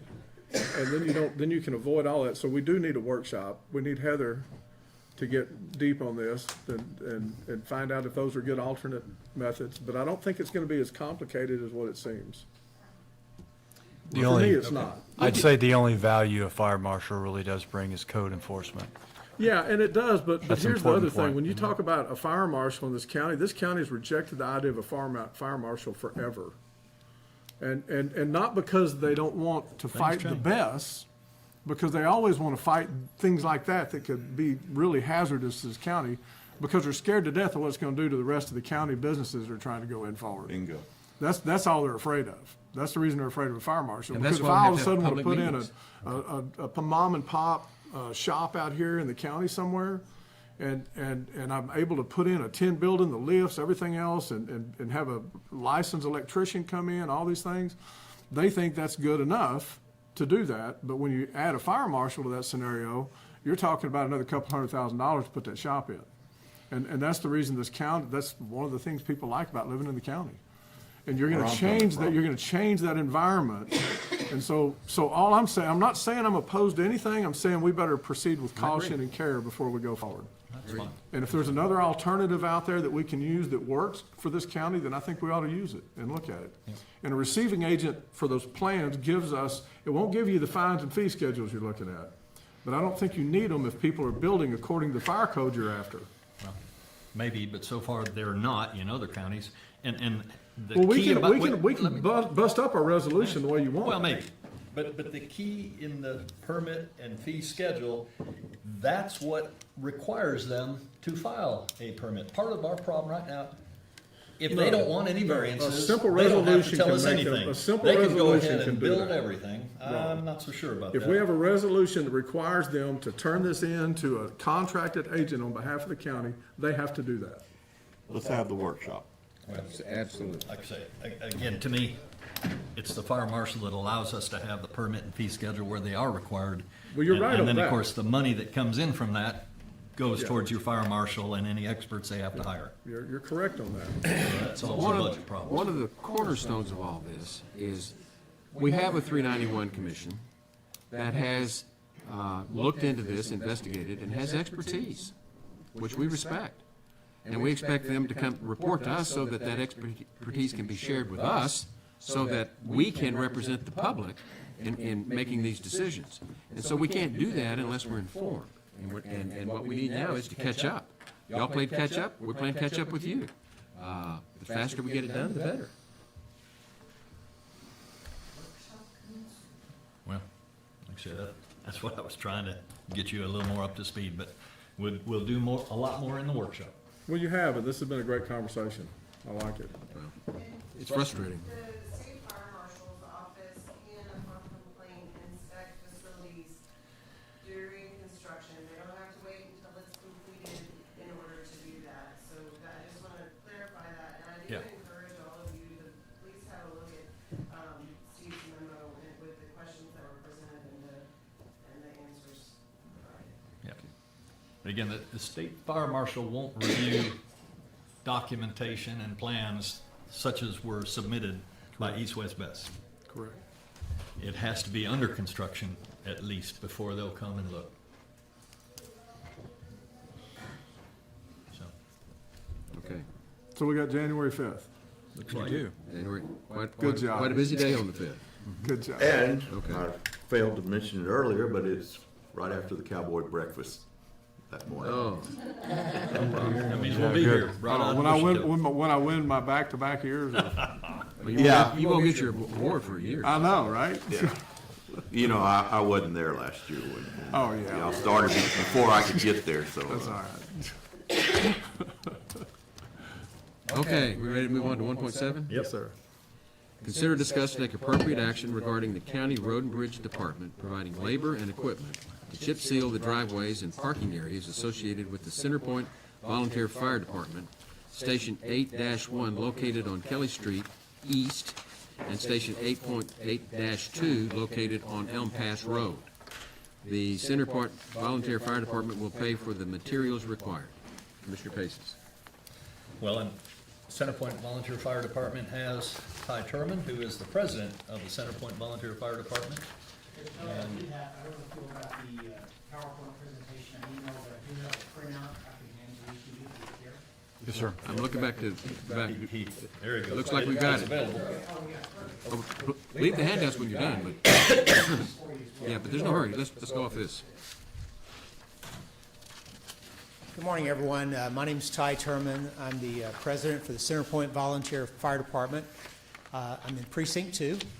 I'm actually here on behalf of our department and Chief Holt, who couldn't be here with us today. We have a project that we would like to submit to the court today for consideration in assisting us with a project. If you'll go to the next page, please. We currently have two stations. We have the primary station, which is located in town off Kelly, and then we have the Elm Pass substation. Both of those locations have gravel driveways, which are extremely challenging to maintain. We've looked at several methods to try to improve those, including using concrete, and we also looked at chip seal. Chip seal was by far the most effective and cost-effective method to consider. The total square footage that we're looking to chip seal for Station 1 is roughly 1 acre square, and for Station 2 is roughly 0.2 acre square. Obviously, as I've just alluded to, the gravel driveways and parking lots are extremely hard to maintain. During heavy rains, we get a lot of ruts, extreme washout. Became extremely evident after the July 4th flooding. And we even had to get some additional assistance to kind of help us get them back into some kind of reasonable condition. Another thing that we have to consider, we have a landing zone for helicopters there to pick up patients, and anytime we have the landing zone is utilized, we have to bring a truck out, spray all the gravel down and such to reduce the amount of dust, particulates that's put into the air. And finally, we're obviously trying to improve our ongoing maintenance and upkeep cost. I've provided for you here an aerial photograph of Station 1. Outlined in red is the property perimeter, and roughly outlined in yellow would be the area that we would propose to chip seal. Next page, please. These are some photographs. I know they're relatively difficult to see. These were taken shortly after the July 4th flood. You can see some of the issues that we're dealing with. And we brought in a significant amount of gravel just to kind of maintain it after the flood. Next page. This is current conditions. I took those photographs recently. It just kind of gives you a perspective of what it looks like. This is Station 2, located off Elm Pass. Same thing, red outlines the total property perimeter. Yellow is the area that we're proposing to chip seal. And here we go, photographs. The photographs don't do this justice, but if you look at the first photograph and the middle one, the angle is pretty steep from the station down the drive. And like I said, when we get heavy rains, we'll get trenches sometimes 1 foot to 2 feet deep. Next page. So I'm bringing to you today to propose is several weeks ago, I actually met with Robert Sims with County Road and Bridge, and I must tell you, he is phenomenal to work with, and I certainly appreciate Commissioner Pace's putting us in contact with him. A nice gentleman and very helpful. He had estimated for us material costs for these two projects is totaling $47,000 more or less.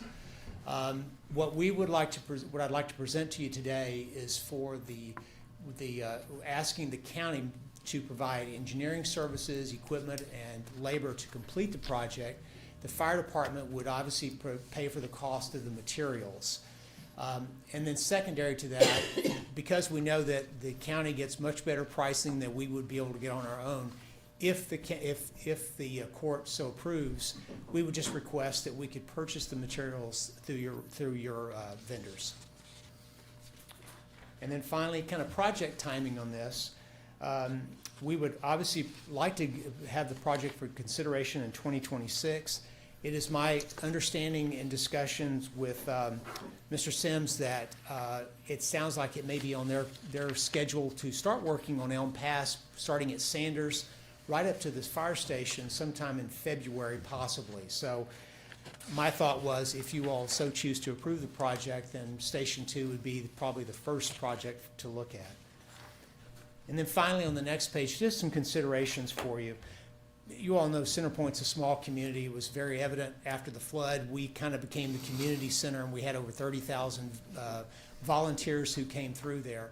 And we're used very frequently for a lot of community-related events, and having a better facility with these chip seal services would certainly be appreciated. I did think it was important to mention to the court today that because of the flood that occurred and because we sustained 7 feet of water in our station, we have made a determination through our department that we are looking at an alternative primary station on the other side of the Guadalupe River on Highway 27, which will become our primary station. This Station 1 on Kelly would continue to operate for, we would house a lot of equipment, supplies there, and we would continue to have functions for the community as well as our department. So that's my proposal to you, and I'm happy to answer any questions that you may have. Yeah.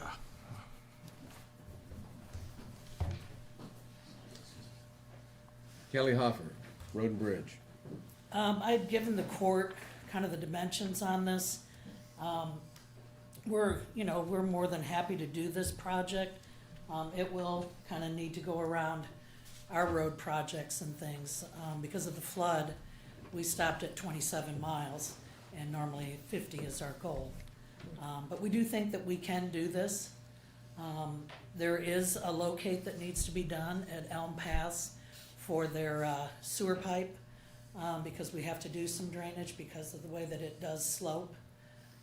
So that will need to be done by Elm Pass VFD. I don't know on this, and I had sent something kind of late to the county attorney, but when we did do Divide VFD, I don't think that there was a lot that we weren't doing, and I don't know how she feels on it, but you might want to do, I know when we did Divide School, there was some sort of agreement that she would need to draw up, and I think that would be smart for both entities to do that. I also did not, in the past, we have bought the material and been reimbursed for it. That would be a question, and he had brought it up as far as the county's bid price on the materials. I don't have the answer for that, but if it can be done, it does save them money. Just to kind of give the court an idea to do these projects, Elm Pass, we estimated about 3 days to do the prep and 1 day to do the chip seal on it. It would take 10 people in our staff to do that, to run various equipment.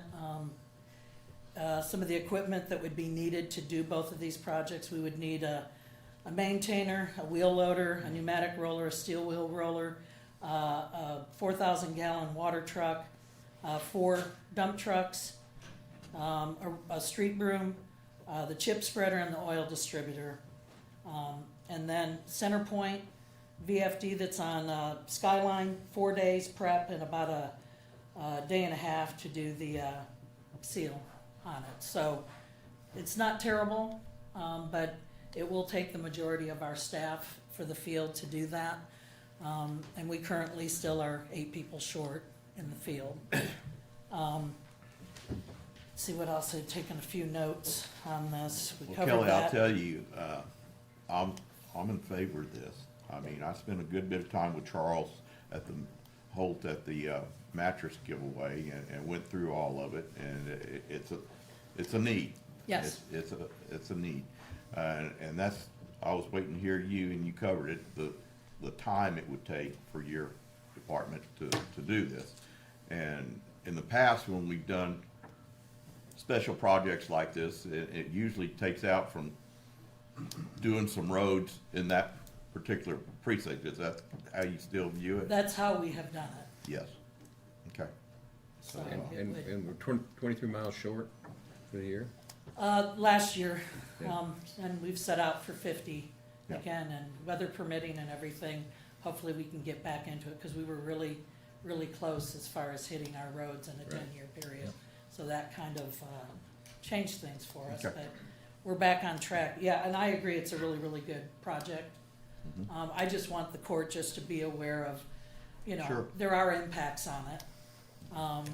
And like on Centerpoint VFD, if I know I handed to the court, you've got that driveway that's in the upper left that comes out on Skyline. There will need to be a culvert pipe that gets installed there, so that we would charge them for that culvert pipe. So, like I said, it's the Centerpoint VFD project. We estimated for the materials. That does not include our equipment, staff, and fuel for the equipment, but just, it'd be rock and oil and then that culvert pipe.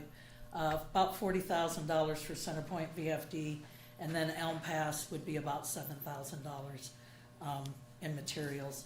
So that really was all I just wanted to make sure that the court was aware of everything, you know, on making the decision. And then there is some stuff that I think Heather probably needs to guide us and make sure that if there's any agreements in that gets written up and gets signed. It would be brought back to court at that point to get all the signatures and stuff on it. If the court supports the project, Kelly's right, we'll need an agreement with them, and so I can work with Kelly, and get it back to you guys in January. I know they're looking to start work out near Elm Pass. Yeah, Elm Pass, we've got a section of road that we had already planned on doing, so this really actually works out really well for us to be in that location for that one. And so, yeah, they'll start on Elm Pass and, you know, whenever it gets done. So, so a motion pending Heather's agreements and Kelly's scheduling. Best endeavors. If y'all just let us know that you support the project, we'll bring back a contract Yes. to you guys to take action Okay. on Okay. in January. Okay, Yeah. good deal. Now, I have a larger question here. What kind of precedent does this set for us with the other volunteer fire departments? We've already done it for Divide. Well, I know, and that was kind of a special situation, and now here's a special situation, and I suspect that we will find multiple more special situations. And The court and will be able to consider them as they come up, and you'll be able to hear from Kelly or whatever department it may impact about how that will affect their normal duties and responsibilities, and so the court will be able to consider them on a case-by-case basis. And I do think, and I think it will be good for the court to help us manage these, and that, you know, we may only can do one project. oh, I'm all for coordinating No, through no, no. you. Yeah, I Yeah, got that. absolutely. No, and I appreciate the concern on that, because the other thing too is, and you all know this, is that we've got facilities that it's Kerr County-owned properties, that their parking lots are not in good shape. And it's kind of like the thing, the mechanic, his car always is the one that doesn't run as well, and things like that. But we do, and I know that we had put, I think, 3 locations in the budget, the current budget, and because of the flood, which I expected, those 3 got removed. But don't forget that we also have our own stuff that we too. So is Centerpoint VFD willing to be patient and waiting for scheduling? We are. Yeah. And I think what Robert had told me, he said probably later in the year. Right. It would be done before the end of September in this current fiscal year. But that one might go a little bit later. But he said, he goes, I think we can do both of them. So, And I think it's a great project. absolutely, I'm just kind of concerned, what comes next? yeah, I am too. I am too, and like I said, I just wanted to remind the court, hopefully 2026 is good to the Road and Bridge Department. But I am 8 people short, and that is almost 2 full crews. I know, And and you've been short for years. yes, and it makes it difficult to even think about getting 50 miles. They're able to do it. Sure. But I know that they get tired, easier because we've got 8 less people to help with that. And the last time that I talked to you about your open positions, one of the reasons that they're open is because we can't pay a competitive wage. Right, So that gets back to budgetary concerns. yes, sir. And again, I'm happy to do this on best endeavors basis by Road and Bridge. I think it makes perfect sense to catch Elm Pass while you're already working right there in the immediate area. And Station 1 on Skyline, well, Yeah, it won't be the end of the world if it doesn't happen at all in 2026 and it slides into 27. I mean, we'll get by. It would be great if you could. I have the utmost confidence in Road and Bridge Department, just like you were able to get Flat Rock Park roads done when you were more or less done with chip seal work for the year. So let's see. yeah. The only other question is whether, how will it work for Centerpoint to get the materials or reimburse the county? I'm not sure how that works, but obviously that is a big benefit if they can procure the materials Absolutely. through the county contracts, so, It can be done. It's on the radar now. Yeah. okay. This needs a vote, right? I'm need some happy. motion. No motion today? She has a contract. We'll bring the contract back to you guys in January, and that will need action. Okay, Okay, okay. fair enough. Okay, so we're Good moving brief. forward.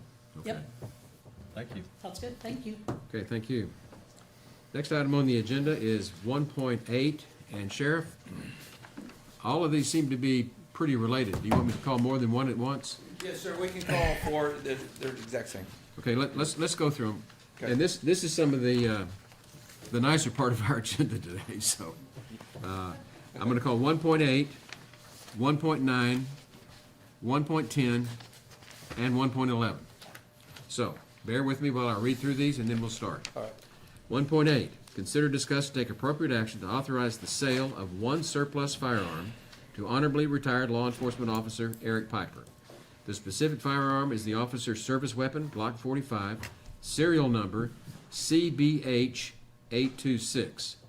And this request is made in accordance with the Texas Texas Government Code, Section 614.051, which allows the purchase of a firearm by an honorably retired law enforcement officer.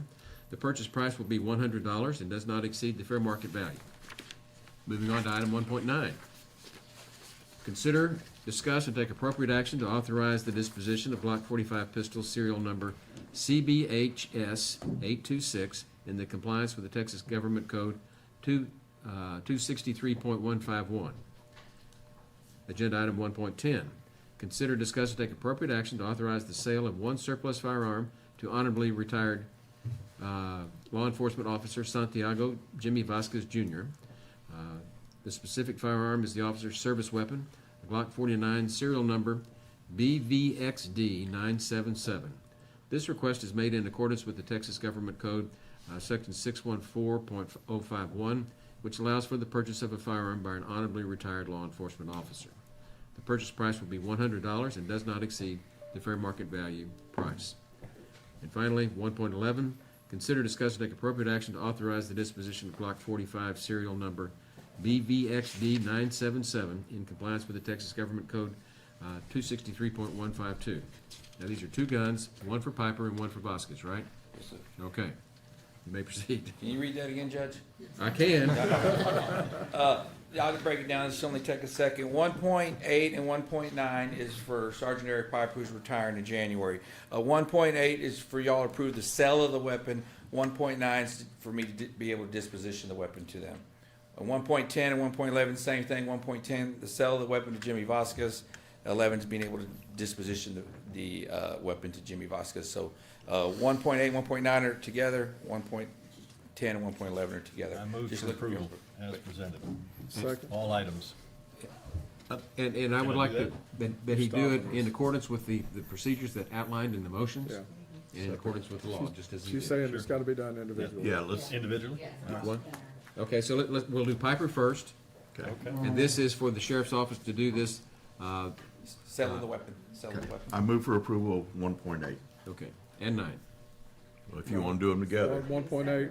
Let's do them separate. They Okay, prefer 1.8. 1.8. Stole my motion. Second. Okay, Well, yours was wrong. let's not go there. Really? Okay. Are we voting? We have a motion by Commissioner Harris, a second by Commissioner Jones, to approve the sale of the pistol to Officer Piper as presented. Any discussion? Those in favor, raise your hand. Now, would you like to make a motion? I would, thank you. I'll make a motion that the court authorize the sale of a surplus firearm to honorably retired law enforcement officer Santiago Vasquez. As, No. am I on the wrong one? You're on 1.9. You want me to Oh, do it no, for you, okay, no, Rich? okay, yeah, 1.9. All right, I make a motion to authorize the disposition of a Glock 45 pistol in accordance with Texas Code 263.152. This is the Glock 45 pistol for Eric Piper, Sergeant Eric Piper. Correct. Second. Got a motion by Commissioner Paces, second by Commissioner Jones, to approve the sale of the Glock 45 pistol to Sergeant Piper as presented. Any discussion? Those in favor, raise your hand. Okay, we've taken care of Sergeant Piper. Yes, sir. Now let's move on to Jimmy Vasquez.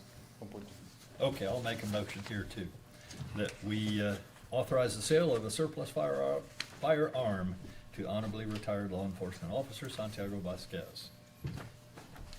And his specific service arm, Glock 45, serial number BVXD977. Second. Okay, we've got a motion and a second to approve the sale of the officer's firearm as presented. This is Officer Jimmy Vasquez Jr. And I say Jimmy because that's the only name I've ever known. And for y'all that don't know Jimmy, he went through some health problems a few years ago. Yes. And it's a miracle that we have him with us. And he wants to take his pistol, I'm good with it. Right. Any other discussion? Those in favor, raise your hand. All, okay. That motion carries unanimous. And then we have to authorize the sheriff to do that. That's 1.11. Is that right, Sheriff? Yes, sir. I move for approval of 1.11. Second. Okay, we've got a motion and a second. Commissioner Harris and Commissioner Holt, to authorize the sheriff to sell the pistol to Officer Vasquez as presented. Any discussion? Those in favor, raise your hand. Unanimous. Now, as we wrap this up, I want the public to know, this is the legally required process to be able to honor a honorably retiring officer, for them to be able to keep the pistol that they carried throughout their service to the public. And this is an honor, and it's a right that we respect, and we appreciate everything you're doing with that, Sheriff. Yeah, it means a lot to him, so thank y'all. I know. Sure. Okay. Let's move on to 1.14. Okay. It's mine. Consider discussion, take appropriate action to approve a contract with Centerpoint Volunteer Fire Department. And this is just a routine routine contract. I'll move to approve that we approve the contract with the Centerpoint Volunteer Fire Department. Second. Okay, we've got a motion by Commissioner Paces, seconded by Commissioner Holt, to approve the routine volunteer fire department contract with Centerpoint Volunteer Fire Department. Any discussion? Those in favor, raise your hand. Unanimous.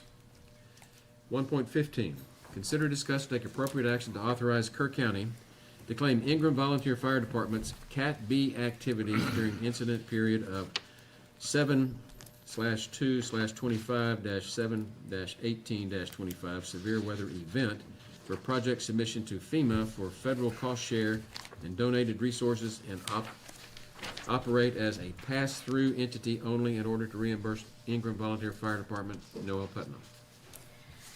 Okay, so what this is to have Kern County designated to accept funding from FEMA on behalf of the Ingram Volunteer Fire Department. And I'd love for Tanya or Commissioner Jones to jump in if there's clarification or anything needed.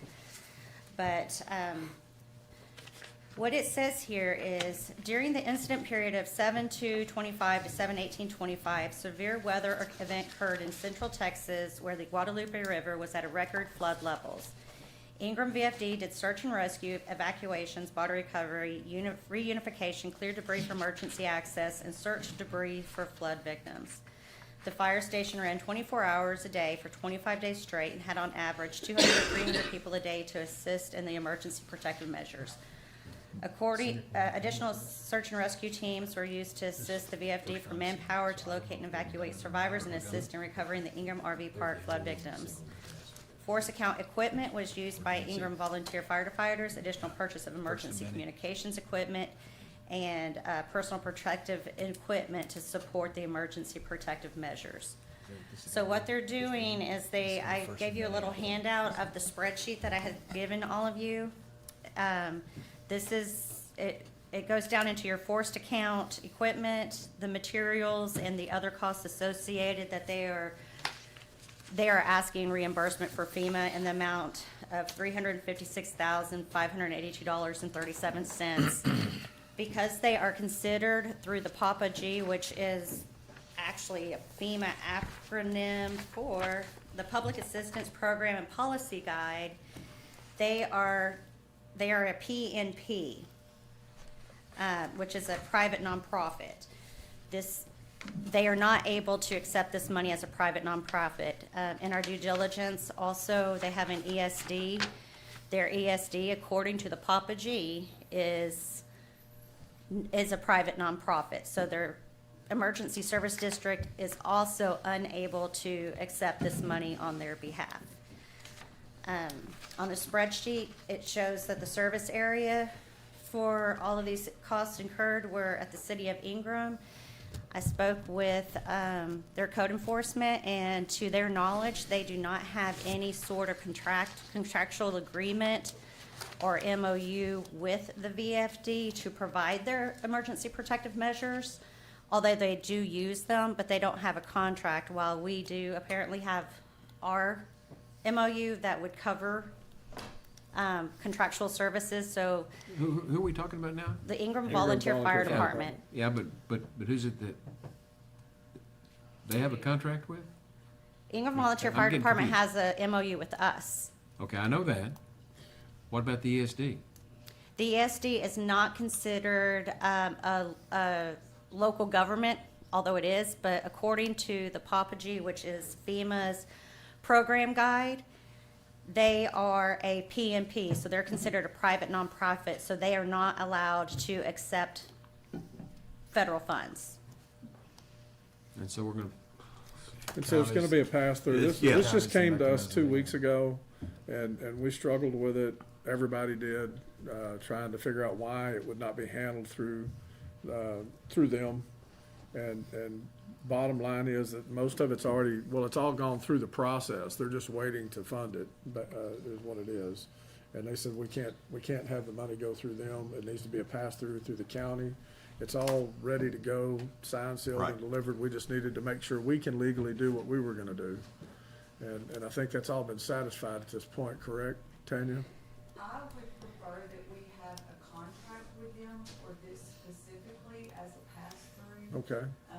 Just to kind of protect us, this, from the, again, horror stories I've heard, you know, FEMA may look at auditing this 10 years from now, so I think it just needs to be clear that we're a pass-through only, and if there is a clawback at the federal level at any point in time, that would not be Kerr County's responsibility. That sounds prudent. Heather, can y'all make some, We get have, something now? we've done this before. The example that in the past couple of years was Mercy Gate Ministries, a handful of years ago, if you remember that. It was the same, Okay. type of contract with them. But So we'll this is use raising that other as my Right. concerns about the example, other and we'll get that, VFDs, Yeah. which is what I'm about to ask.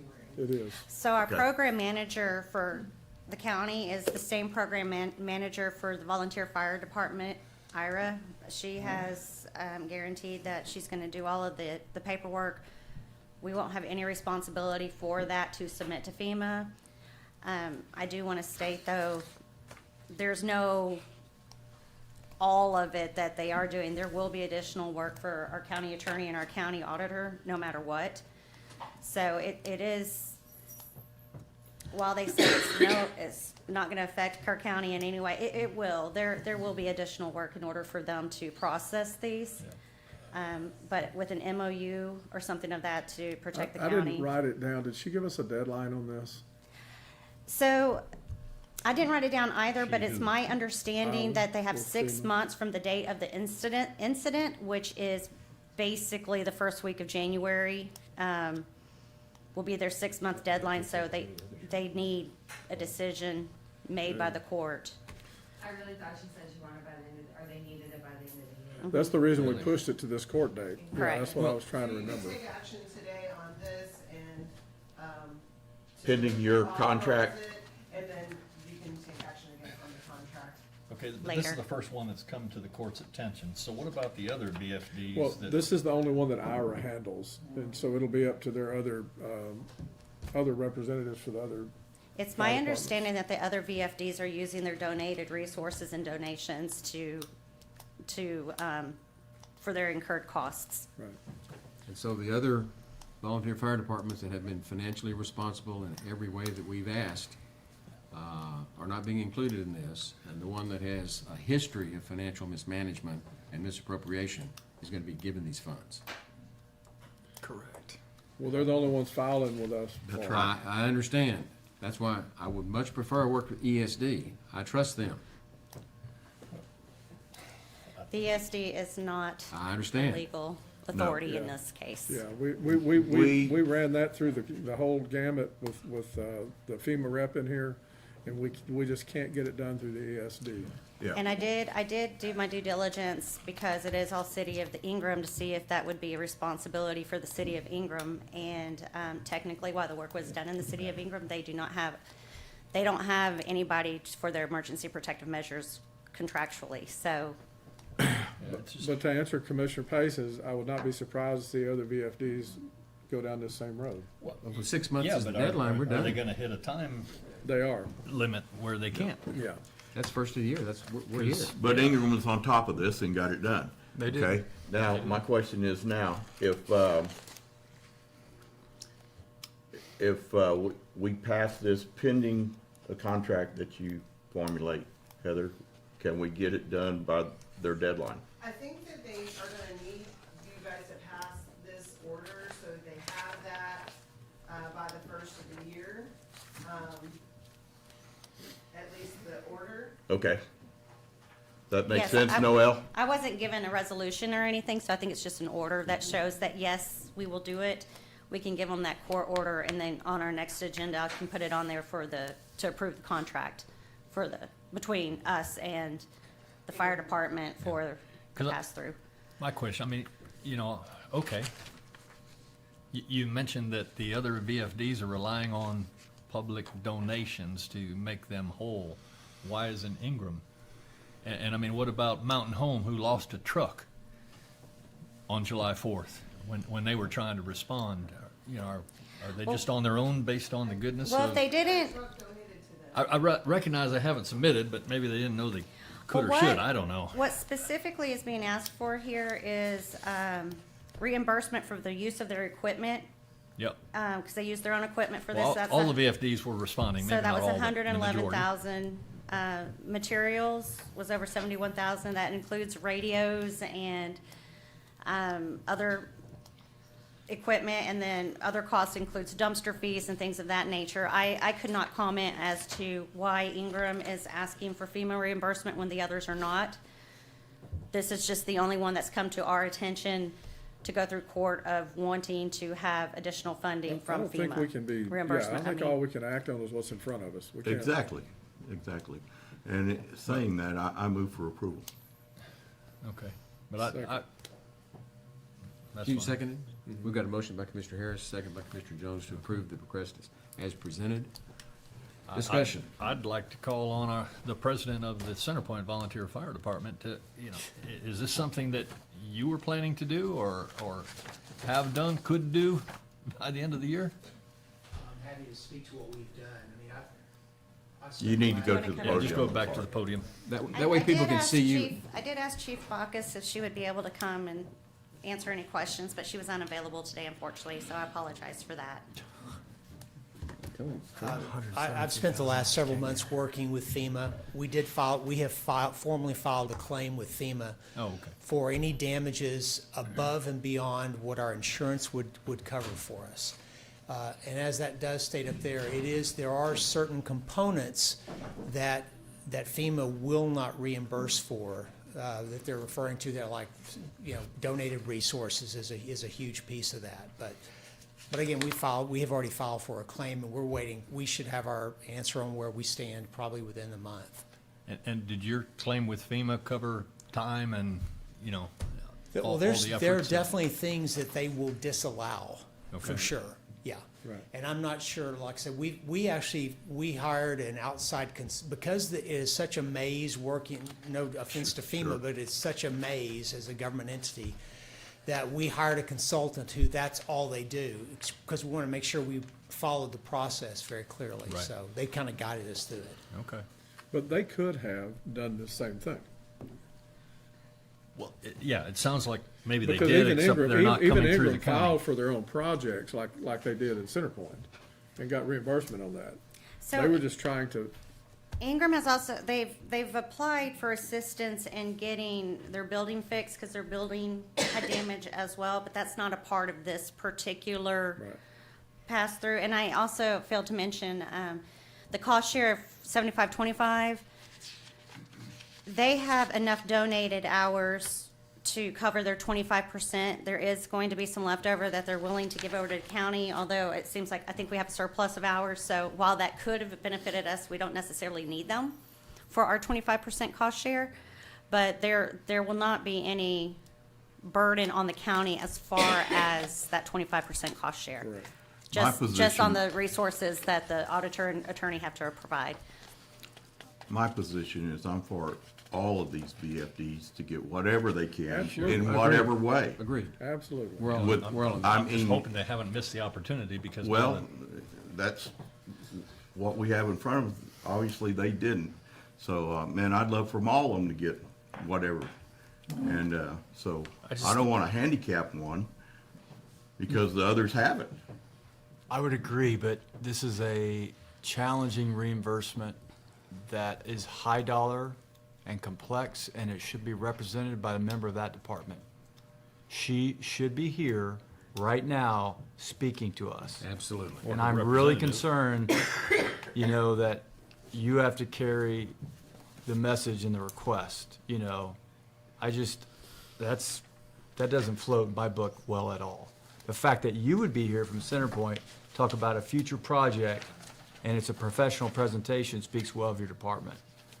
Now, that won't influence my voting. I just want to publicly say that person should be here when it's talking about $356,000. And to coattail on that, Commissioner, that person ought to be here to explain the criminal activity and the financial mismanagement of that department, that we had to have a complete separation for the ESD to be able to come in and underwrite everything. Why do we give money direct, it's passed through from us, it's government money, federal money, that gets passed through us to an agency that already has a proven track record of financial incompetence? Sorry. Nobody's here to explain that. No, they're not. And we're on time crunch to pass this. Well, Tom, I wasn't in the meetings, but you were dealing with all this. What's your take on it? I think FEMA's promoting to get this passed through because it's a legitimate claim. And that's all I'm dealing with is a claim. I'm not dealing Right. with all the stuff y'all are talking about. Right. That to me, I don't disagree with y'all, but that's a different conversation than this. That's my thoughts. I haven't been privileged to those conversations. That's the reason I'm saying. It's a different conversation. It is a different conversation. But But all one I've that's got in front of me, being ignored. all I've got in front of me right now is what they're requesting, which is according to FEMA, Legitimate. is legitimate. And and every time we talk about this with whichever VFD it is, if you withhold funding, you're hurting the community. That's I know. That is true. Yeah. I have had meetings down at Ingram, and that was the whole Right. conversation, because with them, and the whole bottom line comes down to the citizens of Kerr County. Right. I wish every Regardless of one what's them was happened getting- there in the past, I don't know, I'm not privileged to all their conversations, their history, or anything else, and really I don't wanna say couldn't care less, but I will tell you that it doesn't impact what people deserve today with what they've gone through. And so I wish every one of them, yeah, the VFDs was getting 400 grand or what? Right. Reimbursement. But this is what we have in front of us. but if we need to have conversations on the other community. side, we can do that, when we get it on the agenda or get them up here. Well, I just hope they all knew that they could do this. I don't know. Well- Maybe they've done it through other avenues. Kind of sounds like Centerpoint did, Right. in which case I'm okay. Well, it's my understanding that Ingram initiated all this and then found out they had to go through the county, and that's what. Right. It's not, nothing that we pointed out to Ingram. They pointed it out to us. They We did didn't, the yeah, we didn't know legwork. anything about it. I didn't know anything about it till 2 weeks ago when FEMA came in the room and said, here's what we need. And Tatum and FEMA, but mainly Tatum, did do the research as far as where it would need to pass through, and that's when we found out the ESD would not be considered a local government, and there is no contract with the city of Ingram, so Yeah. that's why it falls on us. I guess it still makes me curious as to why it has to go this route for Ingram, and it Sounds like it didn't for Centerpoint, because No, it did for them to claim what Ingram was claiming. They just didn't claim it. Different type of claim.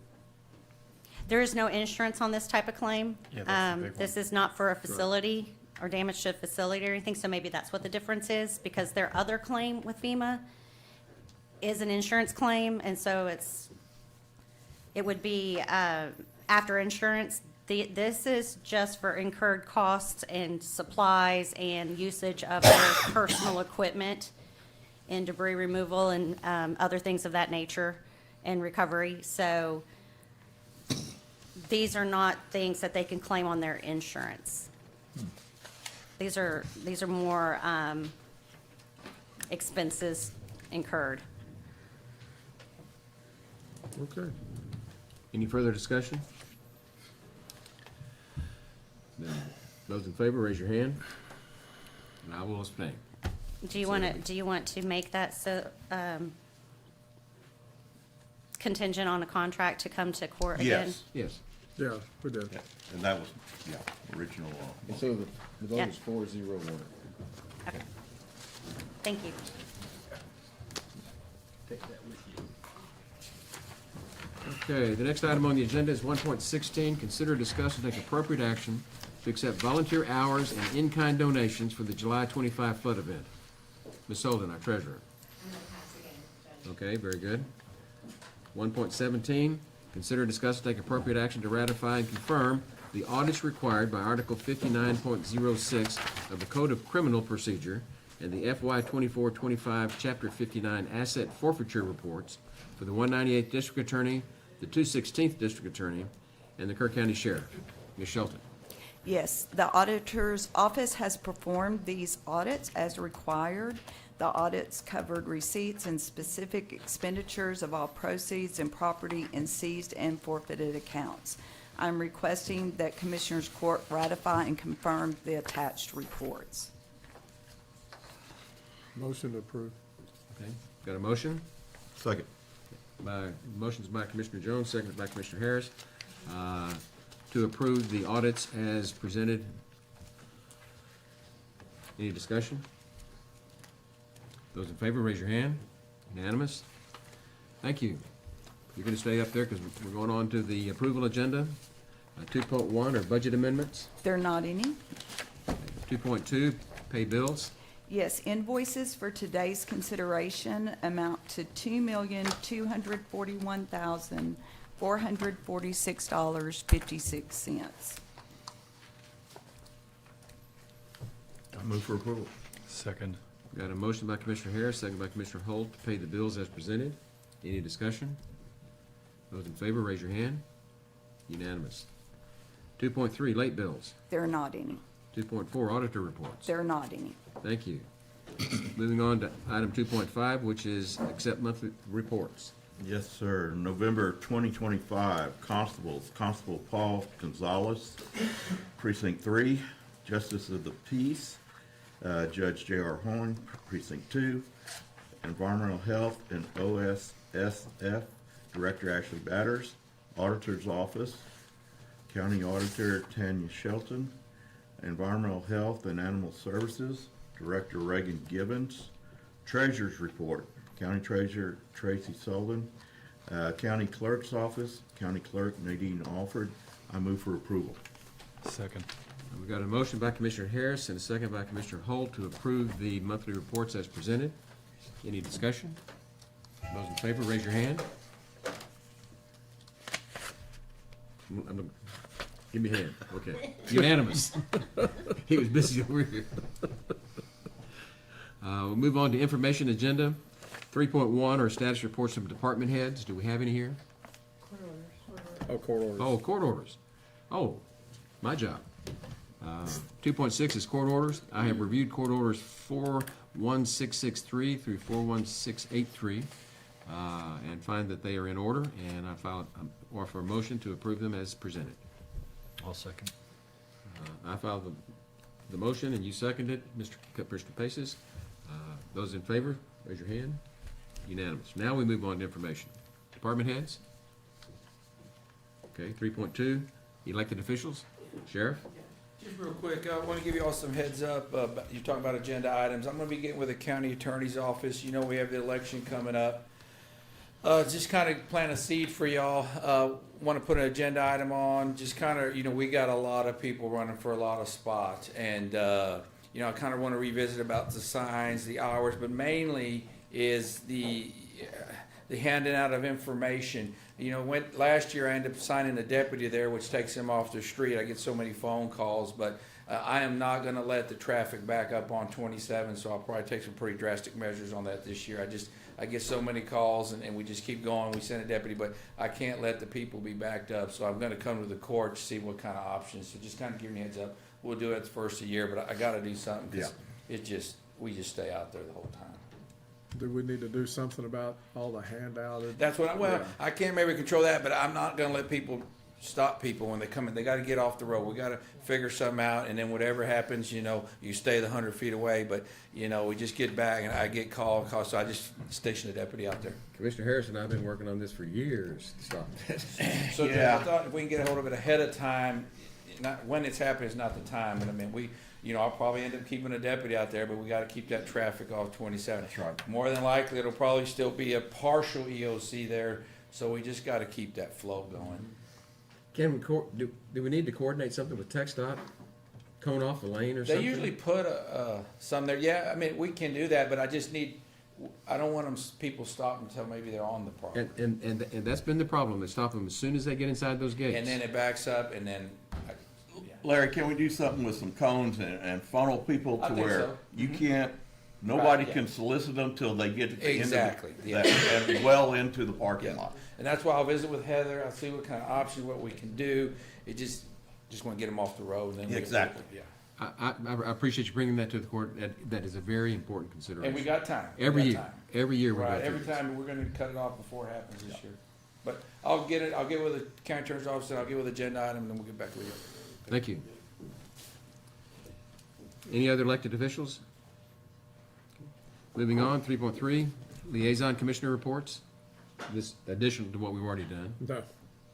Nothing else? Nope. Okay. Do we have any executive items today? There being none, we are adjourned. Y'all told me this is gonna be a really quick meeting. Well, Kiss the desk. There's some liars in this room.